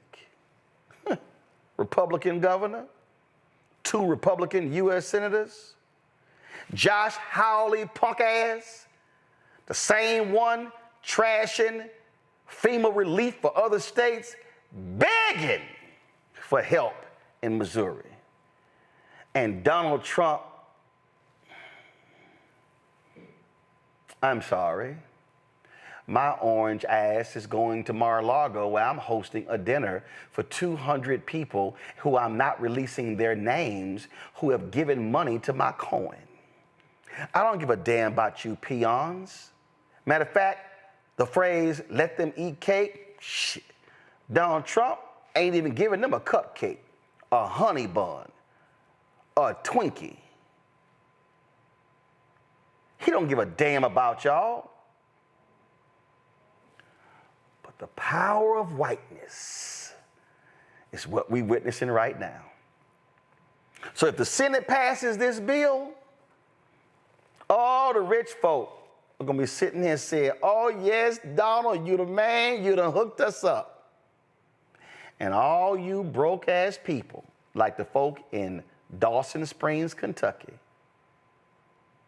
I sure hope y'all have a word or two for your favorite son, Scott Jennings, who done gone to the big time. He running in high cotton. Oh yeah, he ain't in the coal mines. He all dressed up and cute, and he doing meetings in the Oval Office and taking pictures, and Trump has endorsed his book. And your broke ass is gonna be homeless, foodless, fatherless, healthcare-less, hospital-less. I can throw any less on the end. That's what y'all gonna be in Dawson Springs and the whole state of Kentucky. Reese, going right ahead. Well, you broke it down.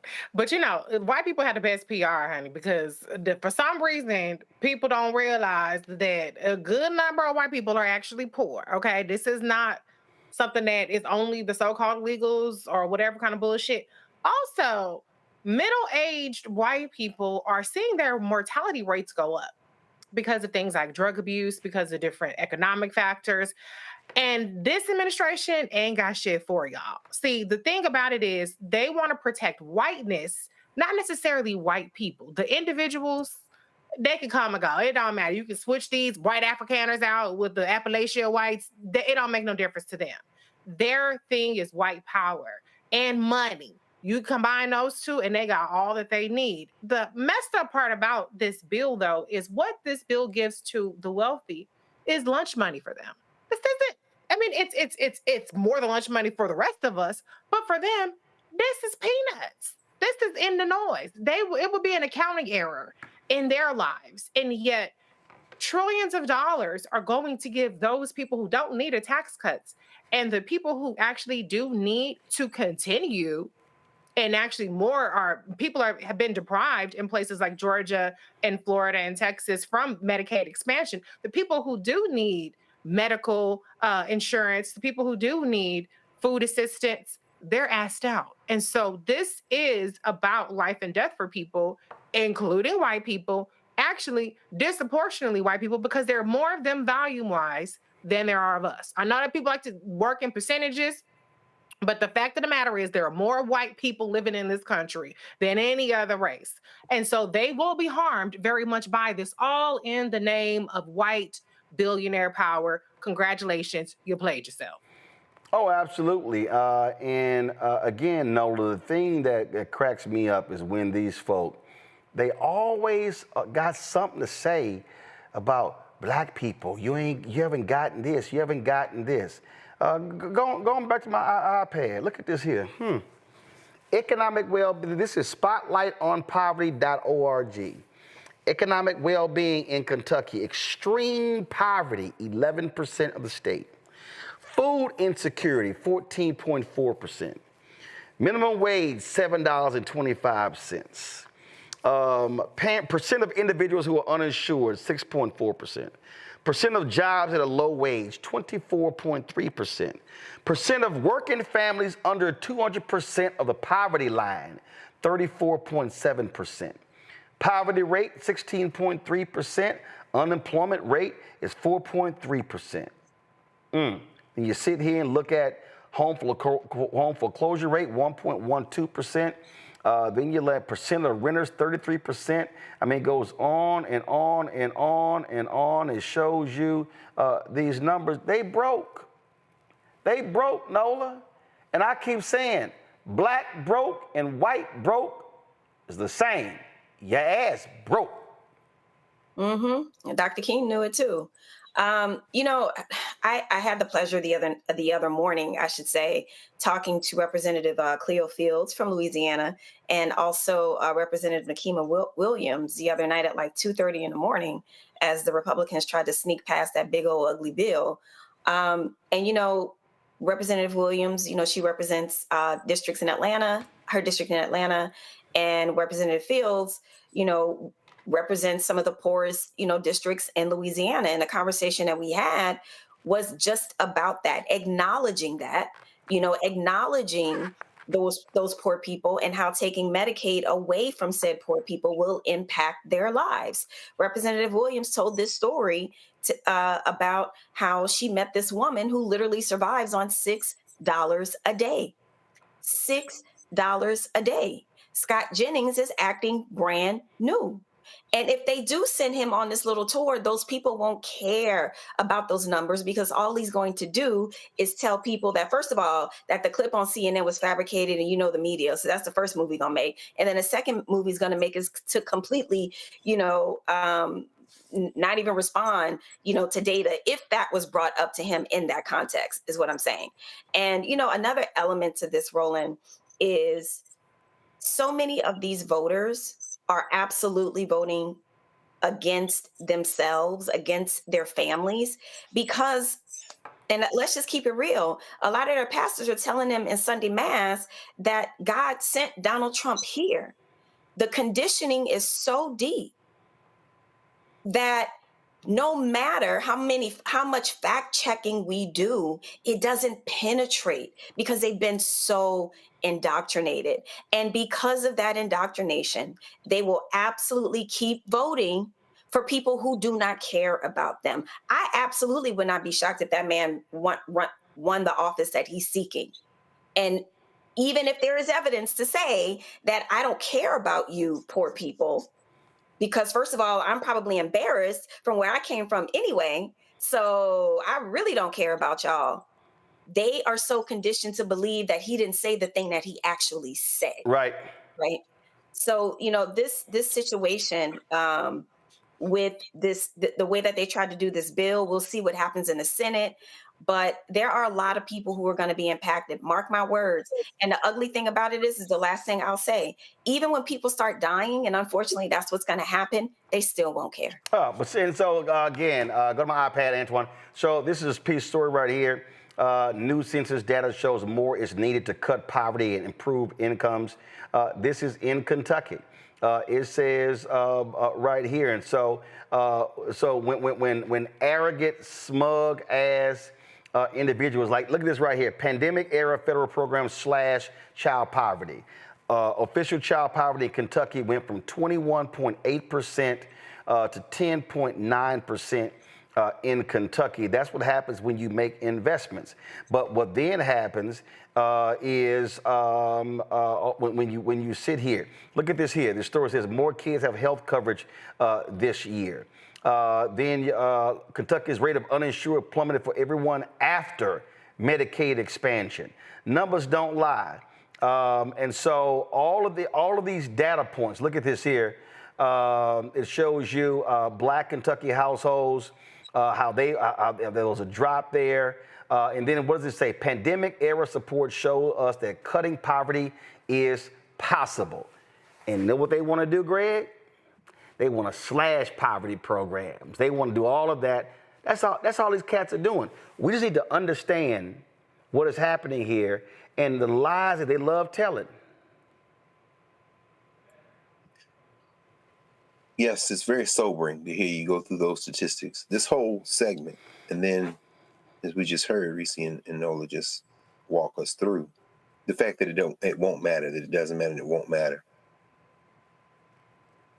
It's one thing to be an open racist.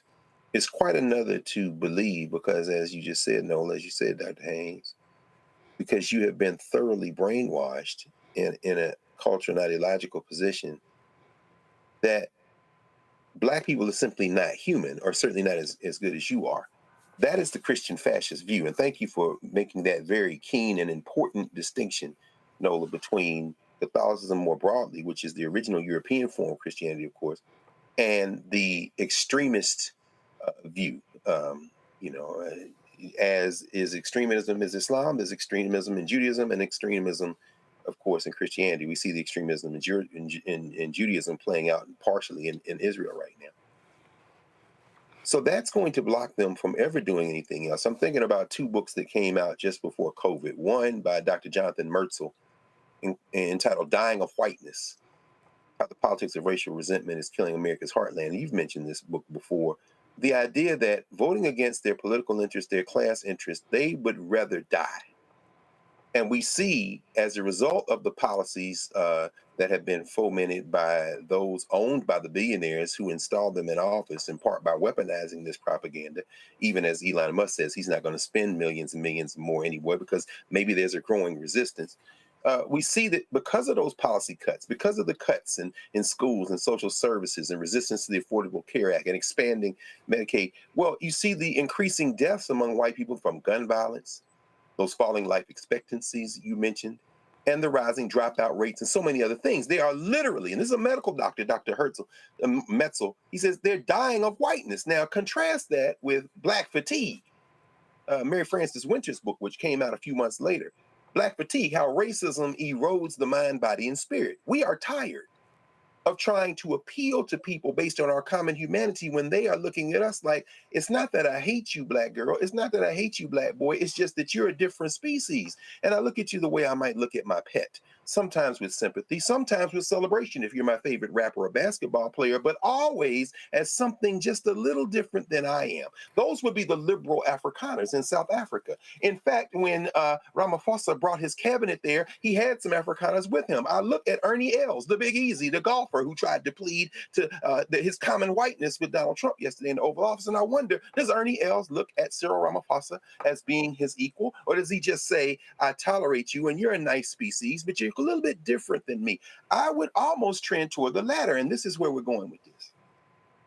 If you can't stop these maniacs from voting against their interests when they will simply say to you, I would rather be white and dead than human and alive, then Black fatigue, it seems to me, and maybe even to Mary Frances Winters in her book suggests that we need to find who we can organize with, which is what Reverend Barber has been doing. We need to appeal to those who do have open ears.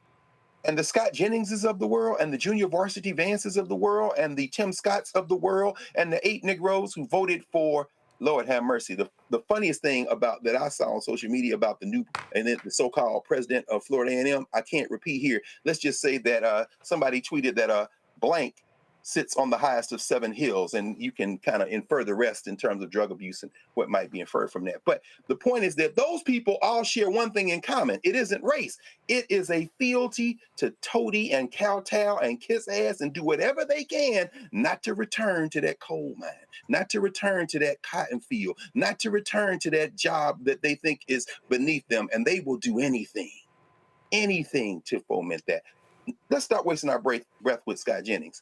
If him and his constituents want to die of whiteness, so be it. We have Black fatigue now, which means that should instill in us a determination to find those people who will build in our common humanity. And when we install policies that will help everybody, them hillbillies will be saying the N-word, but they'll do it with a new set of teeth, and we won't care one way or the other. Well, the reason I wanted to be very specific about this is because, you know, when you listen to these folk, and when these folk always are talking, they never want to be challenged on where they come from. They never want to be called out on their home, and so folk got to be willing to do that. And again, this is where you hit them, and I just believe. And I said this when Obama was president. I said directly to him and his people in the White House. I said, y'all got to stop. Y'all keep going to the suburbs of Ohio and Maryland and Virginia talking about the Affordable Care Act. Nah. Take that shit to the brokest, whitest, reddest, sickest county in red states. I'm telling you right now, I'm doing a tour. Ken Martin, DNC, Chuck Schumer, Hakeem Jeffries. Y'all want to talk about it, do it? This is what you do. Pick the brokest, whitest, sickest town or county. Now I'll go back to the panel. Pick the brokest one in Mississippi, Alabama, Arkansas, West Virginia, Georgia, North Carolina, South Carolina, Kentucky, Tennessee, and who I want to throw in there? Louisiana? Yeah, I throw in Louisiana. You did that on purpose.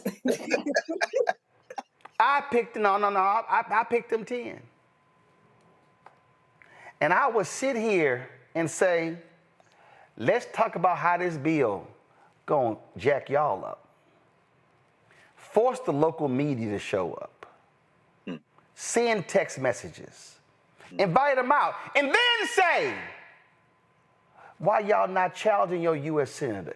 Your U.S. Senator, your member of Congress voted against you, voted against your interests. See, I just believe you got to be willing to go into the belly of the beast and say, bring your ass. And let's have this conversation and live stream it. And go to them network. CNN ratings are shit.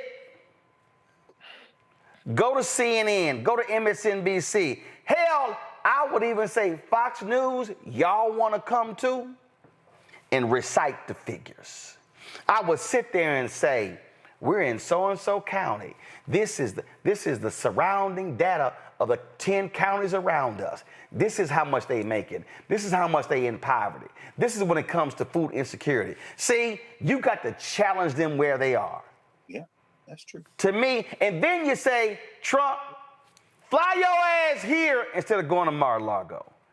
See, that's how you got to do this thing. I mean, I get, you know, AOC and Bernie, they were having them rallies and they going here. No, hell no.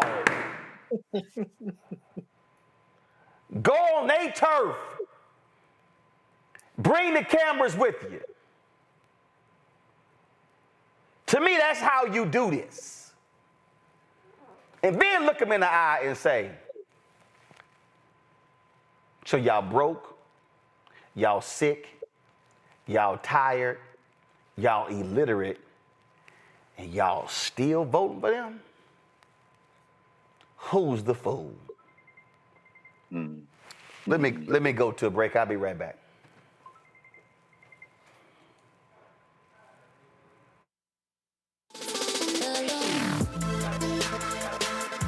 Hey y'all, welcome to The Other Side of Change, only on the Black Star Network and hosted by myself, Rhea Baker, and my good sis, Jamira Burley.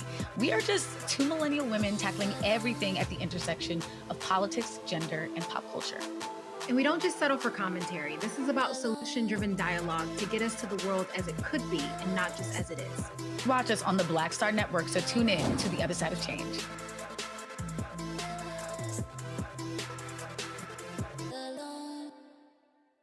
You must be my new Lieutenant Governor. I'm ready for duty.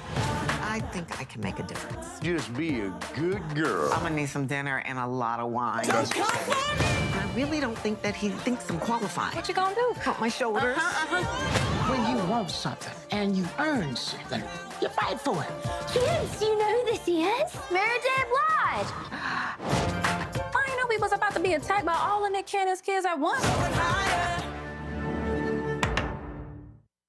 How you doing? My name is Mark Curry, and you're watching Roland Martin, unfiltered, deep into it, like pasteurized milk without the 2%. We getting deep. You want to turn that shit off? We're doing the interview, motherfucker.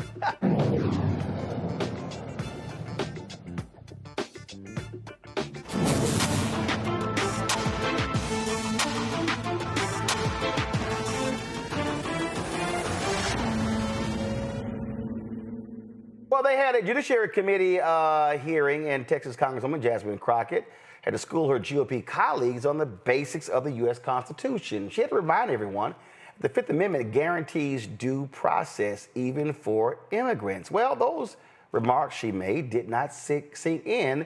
This is what happened when California Congressman Kevin Kiley decided he wanted clarification from the Congresswoman. Who accused me and my colleagues over here of ignoring the Constitution. And if that were true, that'd be a very serious matter. So I did want to just inquire as to what exactly the accusation is.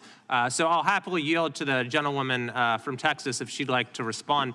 Do you believe that someone who has snuck into our country, entered the United States illegally, that the due process requirements for that individual are the same as they are for a U.S. citizen?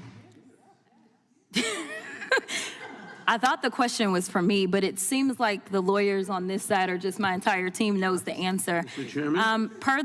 Per the Constitution, yes, if you are on our soil, you are guaranteed due process. And the fact that there's even a question is why we are struggling right now. In addition to, an additional issue that I have is the executive order that was signed by the president that seemed to get rid of birthright citizenship, which also is laid out in the Constitution, which is why even the most conservative judges have ruled against. There is no one that has ruled that that was okay. Okay, thank you. You're welcome. So thank you. That's simply untrue. The Supreme Court has made it very clear that due process is a context-dependent inquiry. And someone who is here illegally in this country facing deportation, the requirements of due process are specific to that So context. I just want to clarify, and I know that there's lawyers on that side. It's just like we have different standards in general. Like you have a higher standard when it comes to a criminal case versus a civil case, right? So it's preponderance is going to be the burden on a civil case, and then it's going to be higher as it relates to a criminal case, right? It's beyond a reasonable doubt. That is going to be the burden of proof.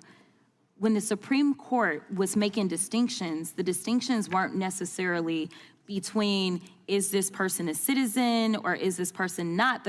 It wasn't a matter of certain people are not allowed to have due process, but it's kind of like there's different ways to evaluate things. The amount of protections that you are going to have in any criminal case. If you think about those that are charged with murder, whether they are a citizen or not, guess what? The burden of proof is still going to be the same. The burden of proof is still going to be beyond a reasonable doubt. There was never a distinction that said somehow, dependent upon your status, you somehow lose your access to due process.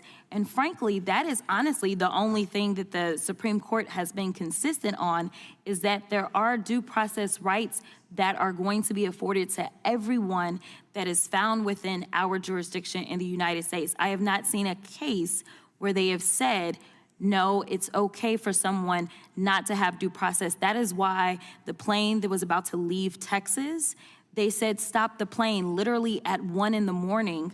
because there had not been due process for those that were currently being held in the administration's custody. And thank you so much.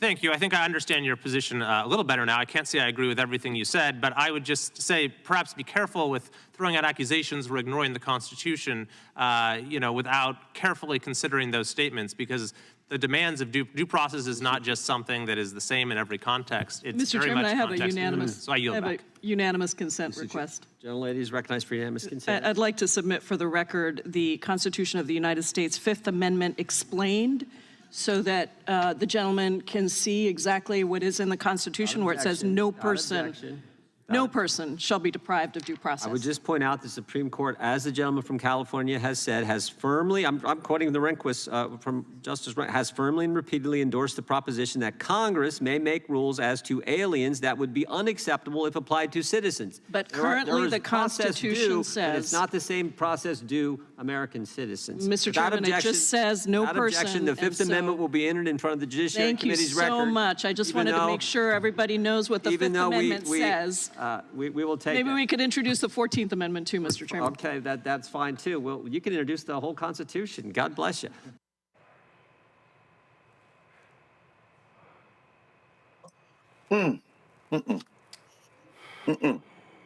Greg, that was a heart attack over here. Man, fuck. No. Listen to this bastard.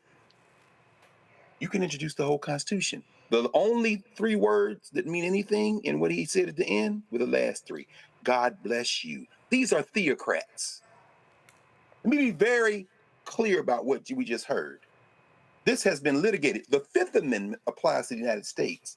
The reason we needed a 14th Amendment is because guess who wasn't included in the first 10 amendments to the United States Constitution, or the Constitution, as full humans, African people, and indigenous people. The 14th Amendment to the United States Constitution is when the concept of citizenship was codified. This is the point she was making. So people talking about people here illegally, people here illegally. MF, you're the first one that came here illegally, you bastard, but there was no citizenship rule. You took this land from the indigenous people and then wrote a document that did not establish a rule excluding people on the concept of citizenship, only on the concept of humanity, which you claim for yourself, and created a legal universe that excluded everybody but white people. And white people was to be determined by you, as the Irish in the 19th century. Anyway, the point is this. The 14th Amendment, after a bloody civil war, and perhaps we're on the verge of another one, who knows? But the point is this, the 14th Amendment came in to codify who was or wasn't a citizen. And while the 5th Amendment, as she said, reads that no shall any person be subject to the same offense to be put twice in jeopardy of life or limb, that's double jeopardy, nor shall be compared in any criminal case to be a witness against himself, nor be deprived of life, liberty, or property without due process of law. It said person, not citizen. Now let's go to the 14th Amendment, which was passed because the Dred Scott decision said in 1857 that black people had no rights that any white person was bound to respect, because if in Massachusetts they decided to give you citizenship, that was fine. If in Texas they decided not to, that was fine. Because as Africans, we weren't part of the legal universe. The 14th Amendment was passed for that reason. Now, the clown now thinks it only applies to black people, but it should shut his damn mouth. Now, the point is this, finally, the 14th Amendment, Section 1.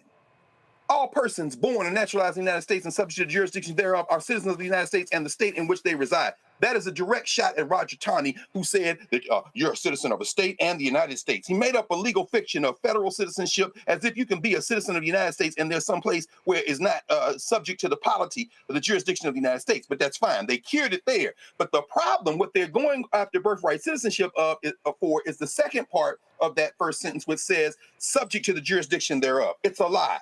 The Kim Wong-Ark case settled that.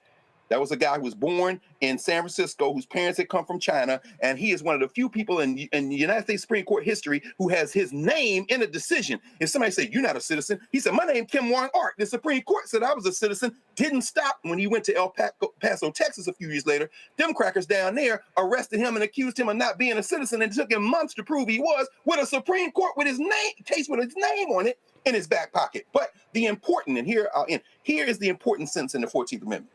It says, no state shall make or enforce any law which shall abridge the privileges and immunities of citizens of the United States, same as the 5th Amendment, nor shall any state deprive any person, not citizen, person of life, liberty, or property without due process of law. That's the due process clause. But here's the problem. Well, we just heard this white nationalist, God bless you. You can put the whole Constitution. In other words, who gonna check me, as you always say, Reese? The problem is this. What these white boys are trying to do, white boys and girls, they want judges to say in the 14th Amendment and in the 5th Amendment, well, the 14th Amendment is the important one here because that's the citizenship clause. When they said person, they meant citizens. When people say no, they said persons. They said, no, go back to Section 1 at the beginning. All persons born or naturalized in the United States and subject to jurisdiction thereof. There's enough air in there for the right-wing judge to say, yeah.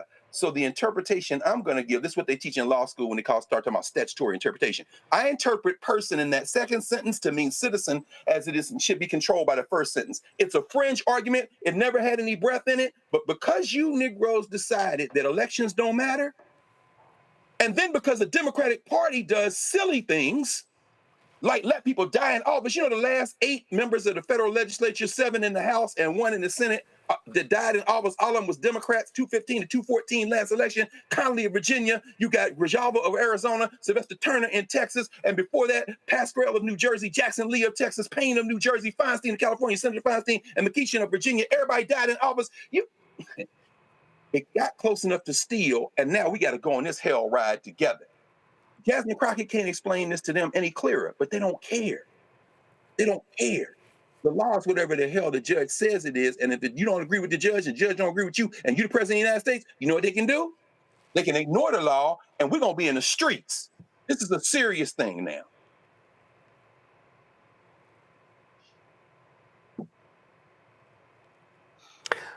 You okay, Greg? Reese and Nola, one of y'all want to follow that?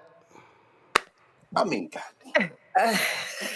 Well, I mean, I'll go. You know, Dr. Carr, obviously, he held it down. He held it down. Here's the thing that people don't understand about this whole, the real danger of this due process thing is that this administration will pack your ass up and put you on a plane and you'll be in somebody's seat cot in South Sudan. They trying to get people in Libya before anybody had a chance to say boo. And you could be a citizen. There are people they've admitted that have protected status. Kilmar, Brego Garcia, and they still like, fuck it, we're not bringing them back. Right. And so the danger of not having due process is also a danger to U.S. citizens, because how you know that they're going to get it right? They don't care to get it right. They've literally said they don't care to get it right. Just like the case in Oklahoma where these roided up ICE agents and all these multi-agency people, but nobody wants to cop to it, raided a house of a U.S. citizen, made them come outside, get searched, stole their goods, and then they said, we weren't there. That's where the due process part comes in. And so anybody who thinks, well, I don't think that immigrants should have due process. I don't think if you're here legally, what you need due process for? Okay, when they pack your black ass up, and your family is in front of the Capitol steps trying to get you back, even though you're a U.S. citizen, they're like, well, we're talking about birthright citizenship. Should they really be a citizen? Should they really be this? Da, da, da, da, da, da. Well, both of their parents wasn't citizens. When they having that argument while you sitting in somebody's jail, then we can have a conversation about why due process is important for everybody. Nobody has any illusions that due process is equally applied. We know this justice system doesn't treat anybody equally, especially not Black people. That's not the case. That's not the argument that's being made. But due process has to exist for everybody's benefit. It's not a gift. It's not some charity that we're giving to some people who shouldn't really be here by somebody's judgment. It's something that we all need to hold on to for dear life. And we still, even with due process, might end our asses up in Libya or South Sudan. We still might do that. But if we got a little bit more of a chance to stay here because the judge says, well, you know, this is your birth certificate. It does say that you're supposed to be here. Then we need to make sure that we keep that going just for as long as we can. You're right. And Nola, these fools had better recognize that Donald Trump will absolutely attempt to send Americans out of the country. He's already said it. And of all the people who say, well, I know he said it, but no, if they say it, believe those assholes gonna do it. Absolutely. And Marco Rubio is parroting the same talking points. Now, that's the part that scares me, right? When you have the Secretary of State parroting the same things. Like, I understand, yes, you serve at the pleasure of the president, but this is scary because if I'm not mistaken, Rubio's also a lawyer, right? Mm-hmm. So here you have the Secretary of State, who's also a trained attorney, talking about, well, you know, it kind of due process depends. That is we are in very, very slippery slope territory, and they keep saying it over and over, and they're normalizing it for people who don't understand the nuances, and that's what they're banking on, is the people who don't understand the nuances to grow this apathy amongst the American public to where we're looking the other direction. And here, you know, in the cloak of night, like the other night on the Hill where they were trying to pass that bill, you know, here we are sitting, looking around like, wait a minute, what happened to due process? You know what I mean? And that's where this is heading. And for people who do not believe that this is a slow rolling coup, this, like Greg said, and I understand his passion, I totally get it 1000%, especially when this is something that you trained in and this is something that you believe in, and to see what's happening to it, it is heartbreaking, right? And it's infuriating.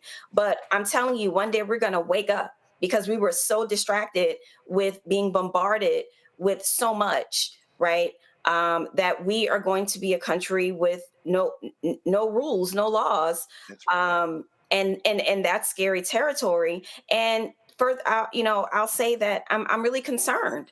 You know, I'm really concerned. You know, we're people that are heavily that we pay attention to the news and news cycles. We're really involved, and I am really, really concerned because there really aren't any checks and or balances.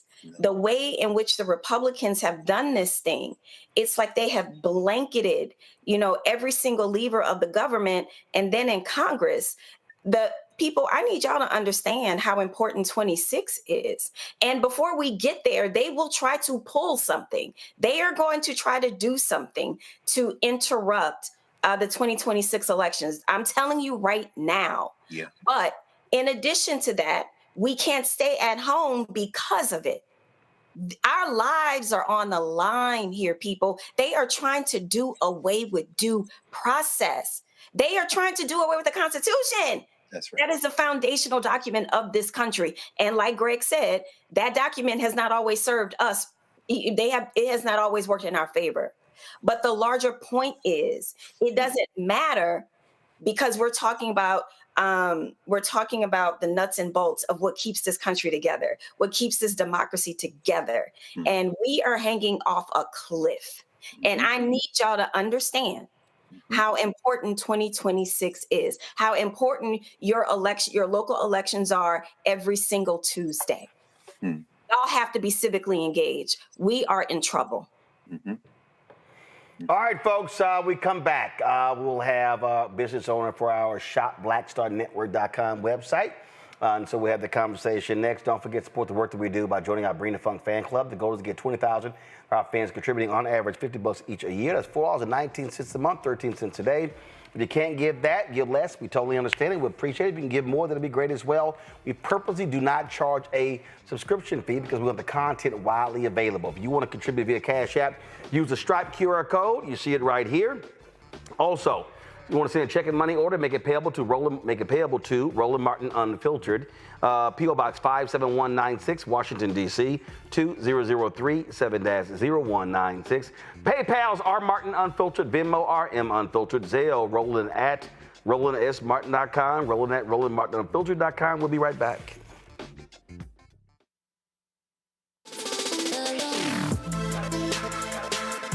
Hey y'all, welcome to The Other Side of Change, only on the Black Star Network and hosted by myself, Rhea Baker, and my good sis, Jamira Burley.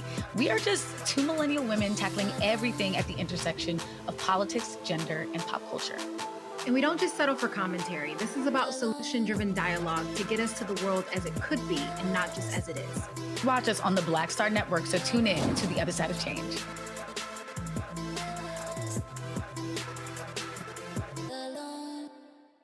My name is Lena Charles, and I'm from Opelousas, Louisiana. Yes, that is Zydeco capital of the world. My name is Margaret Chappelle. I'm from Dallas, Texas, representing the Urban Trivia Game. It's me, Sherry Shepherd, and you know what you watch. Roland Martin on Unfiltered.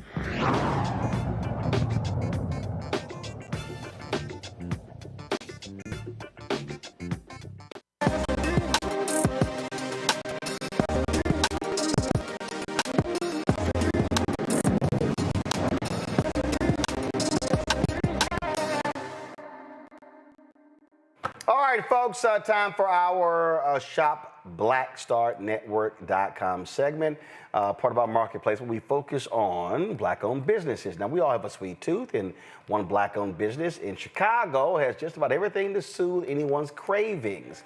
Popcorn, the cookies, ice cream, and brownies.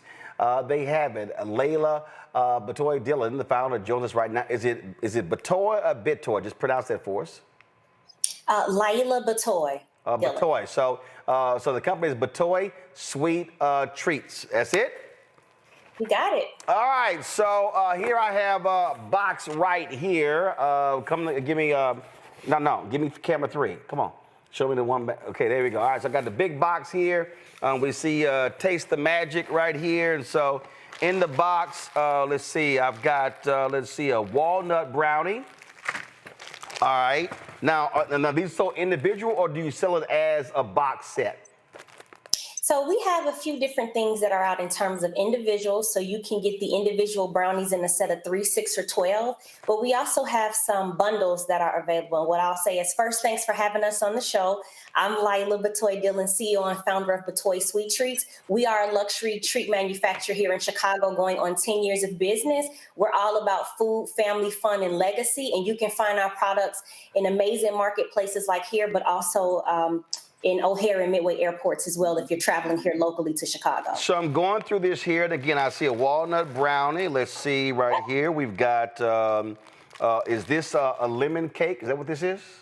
So those are going to be cupcake cookies. Okay, all right, so cupcake cookies. So I've got lemon. Let's see here. I've got red velvet. And I can't see the box that you're going through, so I can't see. No, don't worry. I'm just naming them off. So I got, I got red velvet here. I got lemon blueberry. It's another lemon blueberry. Let's see here. I also have in here, let's see here, gourmet Chicago popcorn. I got that. And that's a small bag, but then we have the larger bag of the gourmet Chicago popcorn. So how many different products do you have? So we have over 127 SKUs that are in the marketplace. Wow. We've narrowed it down to our top sellers for here. So a few things that I want to go ahead and highlight, as you can see here, some of our key sellers are definitely going to be our brownies. These are one of our signature. It's going to give a combination of delicious ooey gooey fudgy, but also cakey. You can get that again in a combination. I'm sorry, did you say ooey gooey fudgy and cakey? Ooey gooey fudgy and cakey. We use cacao and semi-chocolate chips. So if you heat this puppy up, it is giving all the things that you need, and you can slap some ice cream on it if you're into that. Okay, well, I don't have any ice cream. Yo, Terrell, come here. Go pop this in the microwave. Also, we also have a sweet and savory bundle where you could either get, as you mentioned, either the large bag of popcorn or the small bag of popcorn, and a variety of our best-selling baked goods, which could either be a combination of the brownie and or some of our delicious cookies. So we've got hitting you with our best sellers. Also, if you are old school and you like the traditional pixies, we're hand dipping everything delicious in Chicago. This is going to be our pecan turtles. This is going to be house-made caramel over pecans and dipped in either semi or milk chocolate. So this is also one of our staples here in Chicago. When did you start the business and why? Were you working somewhere else? Was it something that you wanted, you couldn't find?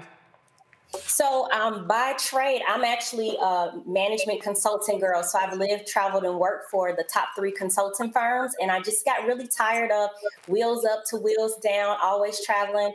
With the support of my husband, I was able to come off of the road. And a little bit background about my family, the Batoys. I come from a line of entrepreneurs, from small mom and pop shops, you know, restaurants, barbecue shacks, things like that. So I wanted to come 360 to where my father started his business, and where I'm sitting at right now is a block from where he started his business back in the 70s. So I wanted to also focus on providing jobs and economic development in the underserved community. And for me, doing that through fun, sweet treats, and the universal language of food was the way to do that. And also sharing magical memories from recipes that brought my family together over the years. Okay, all right, that's cool right there. And so let's see here. You ain't bring me a napkin, dog? Give me that napkin right there. Come on, Terrell. You gotta think this thing through, my brother. Well, you know, sometimes, Roland, you just gotta get in and get messy. No. I understand that, but I still gotta punch my iPad and my phones here. So you know, but he a Sigma. He don't know better. So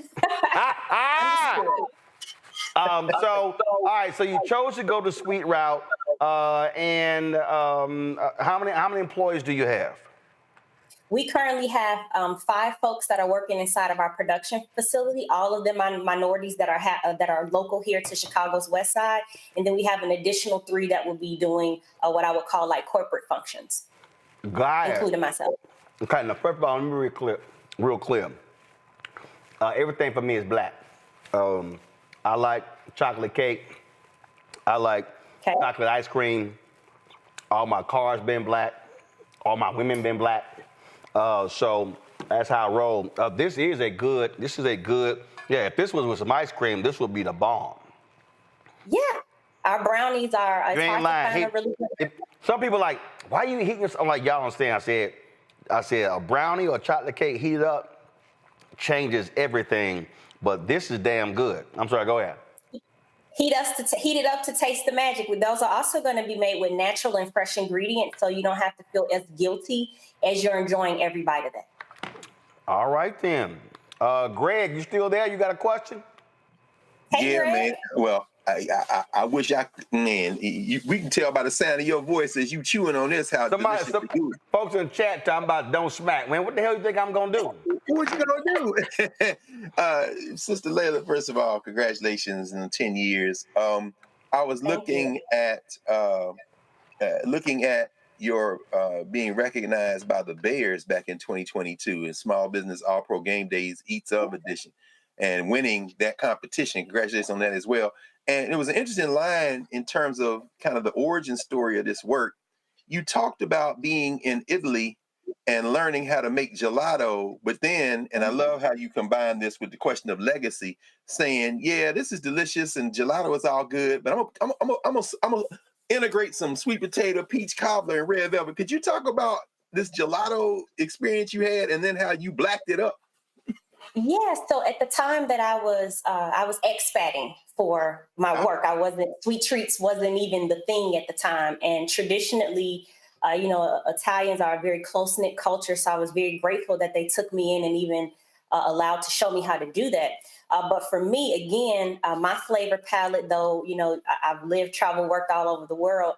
What resonated with me were some very special things that the people in my family made. And that was peach cobbler, sweet potato pie, red velvet, lemon pound cake. Those were the things that we were doing on Easter, Christmas, and Thanksgiving. And so once I learned how to make the gelato, it was important for me to bring my family flair into the fold. And that's really what this brand is about: family, food, fun, and legacy. Thank you.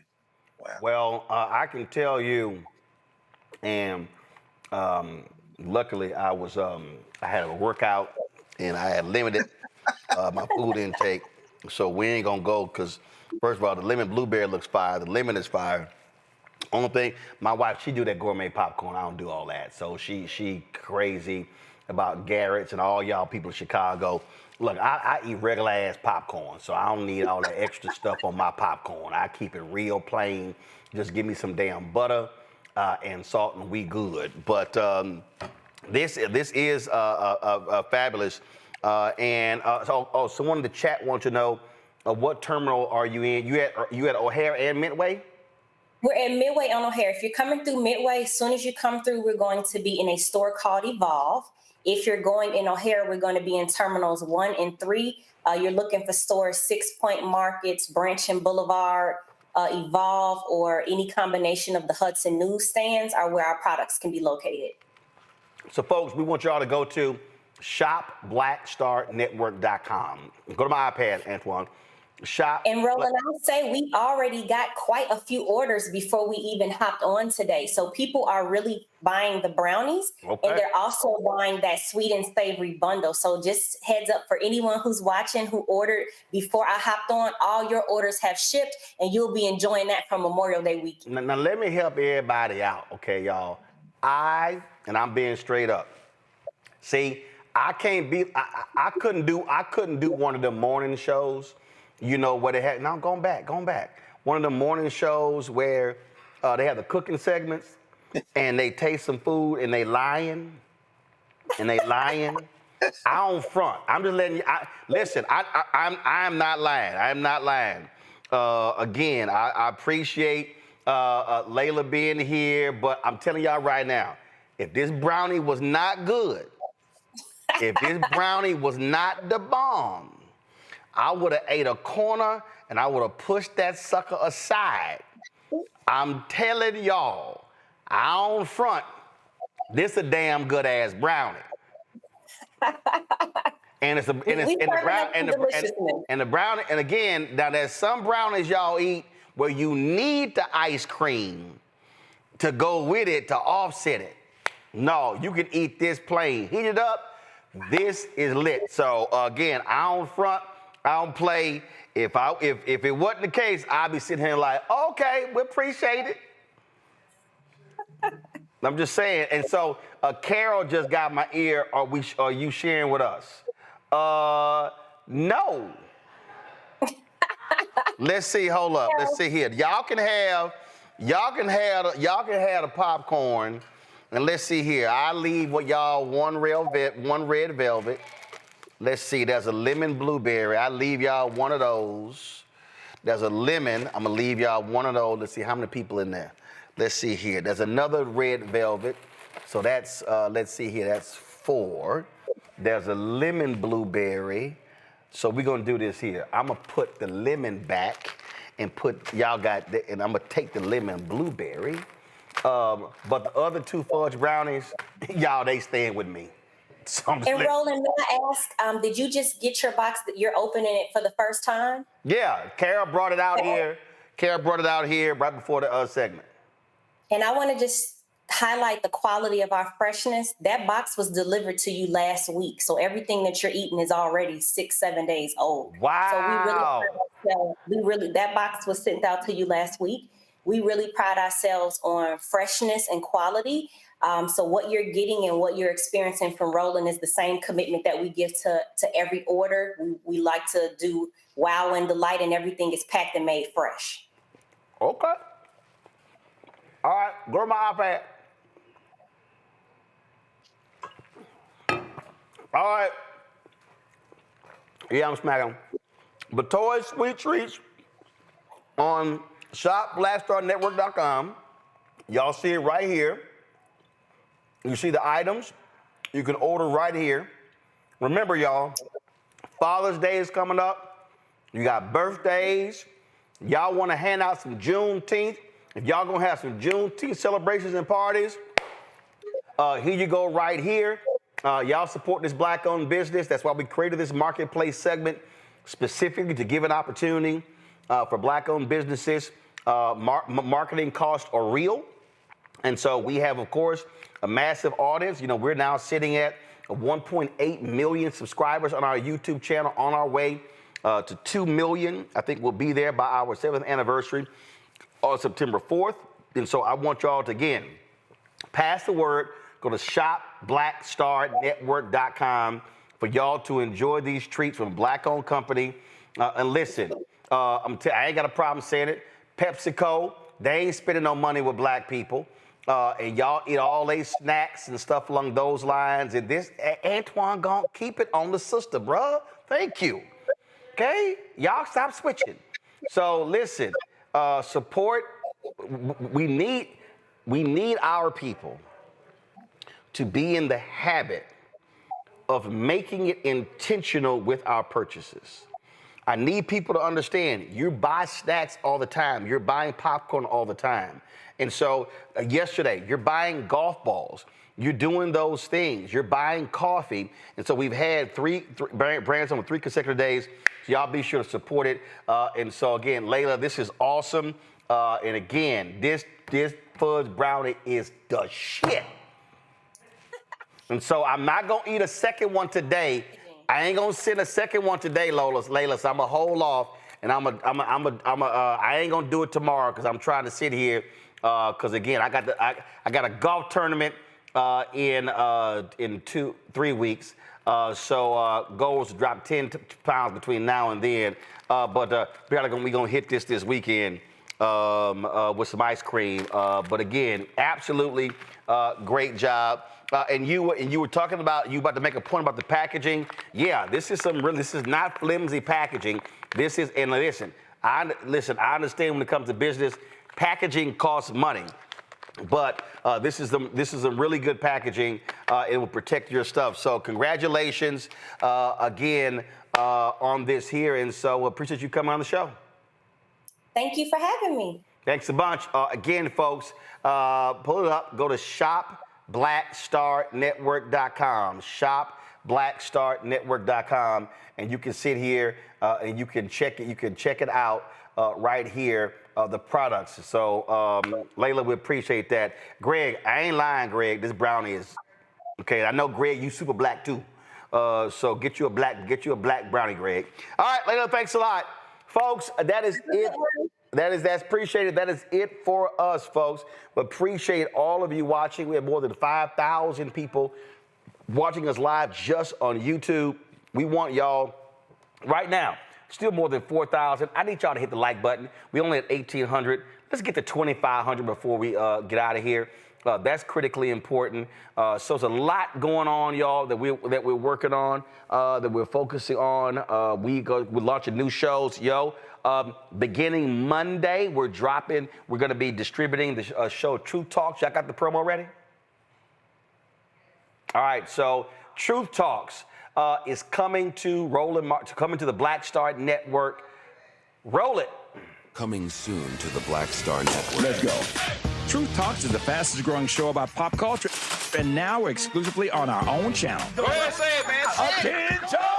We're back. We gotta stop letting this slide. Bigger and stronger than ever. I mean, I just have questions. Season 2 is reloading May 26th at 8 p.m. Eastern Time. What's up? With new hosts. Let me tell you what damn time it is. And big celebrity surprises. Kiss my behind. It's Oprah Winfrey. Subscribe today at Truth Talks Live. Give black people what they need, and we'll show them for you. And don't miss out on all the upcoming viral moments. Simulcasting weeknights at 8 p.m. on Roland Martin Unfiltered and Black Star Network and Truth Talks Live. I'll see you there. Folks, what's going to happen is our show will be ending at 8 p.m. and we'll be sending y'all over to Truth Talks. It'll be airing on our Roland Martin Unfiltered channel under our Black Star Network banner. So we're looking forward to that. So it's a lot that we are working on, a lot that we are doing. I told y'all I'm working on some stuff. I'm going to share for y'all. I got to take a look at it first. We shot a business pilot show about a week ago, and so we've been working on that as well. And so it's a lot we got going on. We're going to be working on a health show in addition to the shows that we already have. And so we're just methodically building this. Also, let me show you this here. I was looking earlier, and so I told you last week, remember YouTube dropped their rankings last week, where they're now ranking YouTube, the top 100 podcasts on YouTube. And so they dropped it last week, and guess what? Pretty cool. We ranked number 78 on their charts last week, and I don't understand why I can't. Hold up, I gotta switch devices. We were ranked number 78 on YouTube as a result. But guess what? This week we are number 67. We are number 67 this week. So we appreciate folks supporting what we do. We're climbing up the charts. My goal is to get us in the top 50. And so things have been going absolutely fantastic.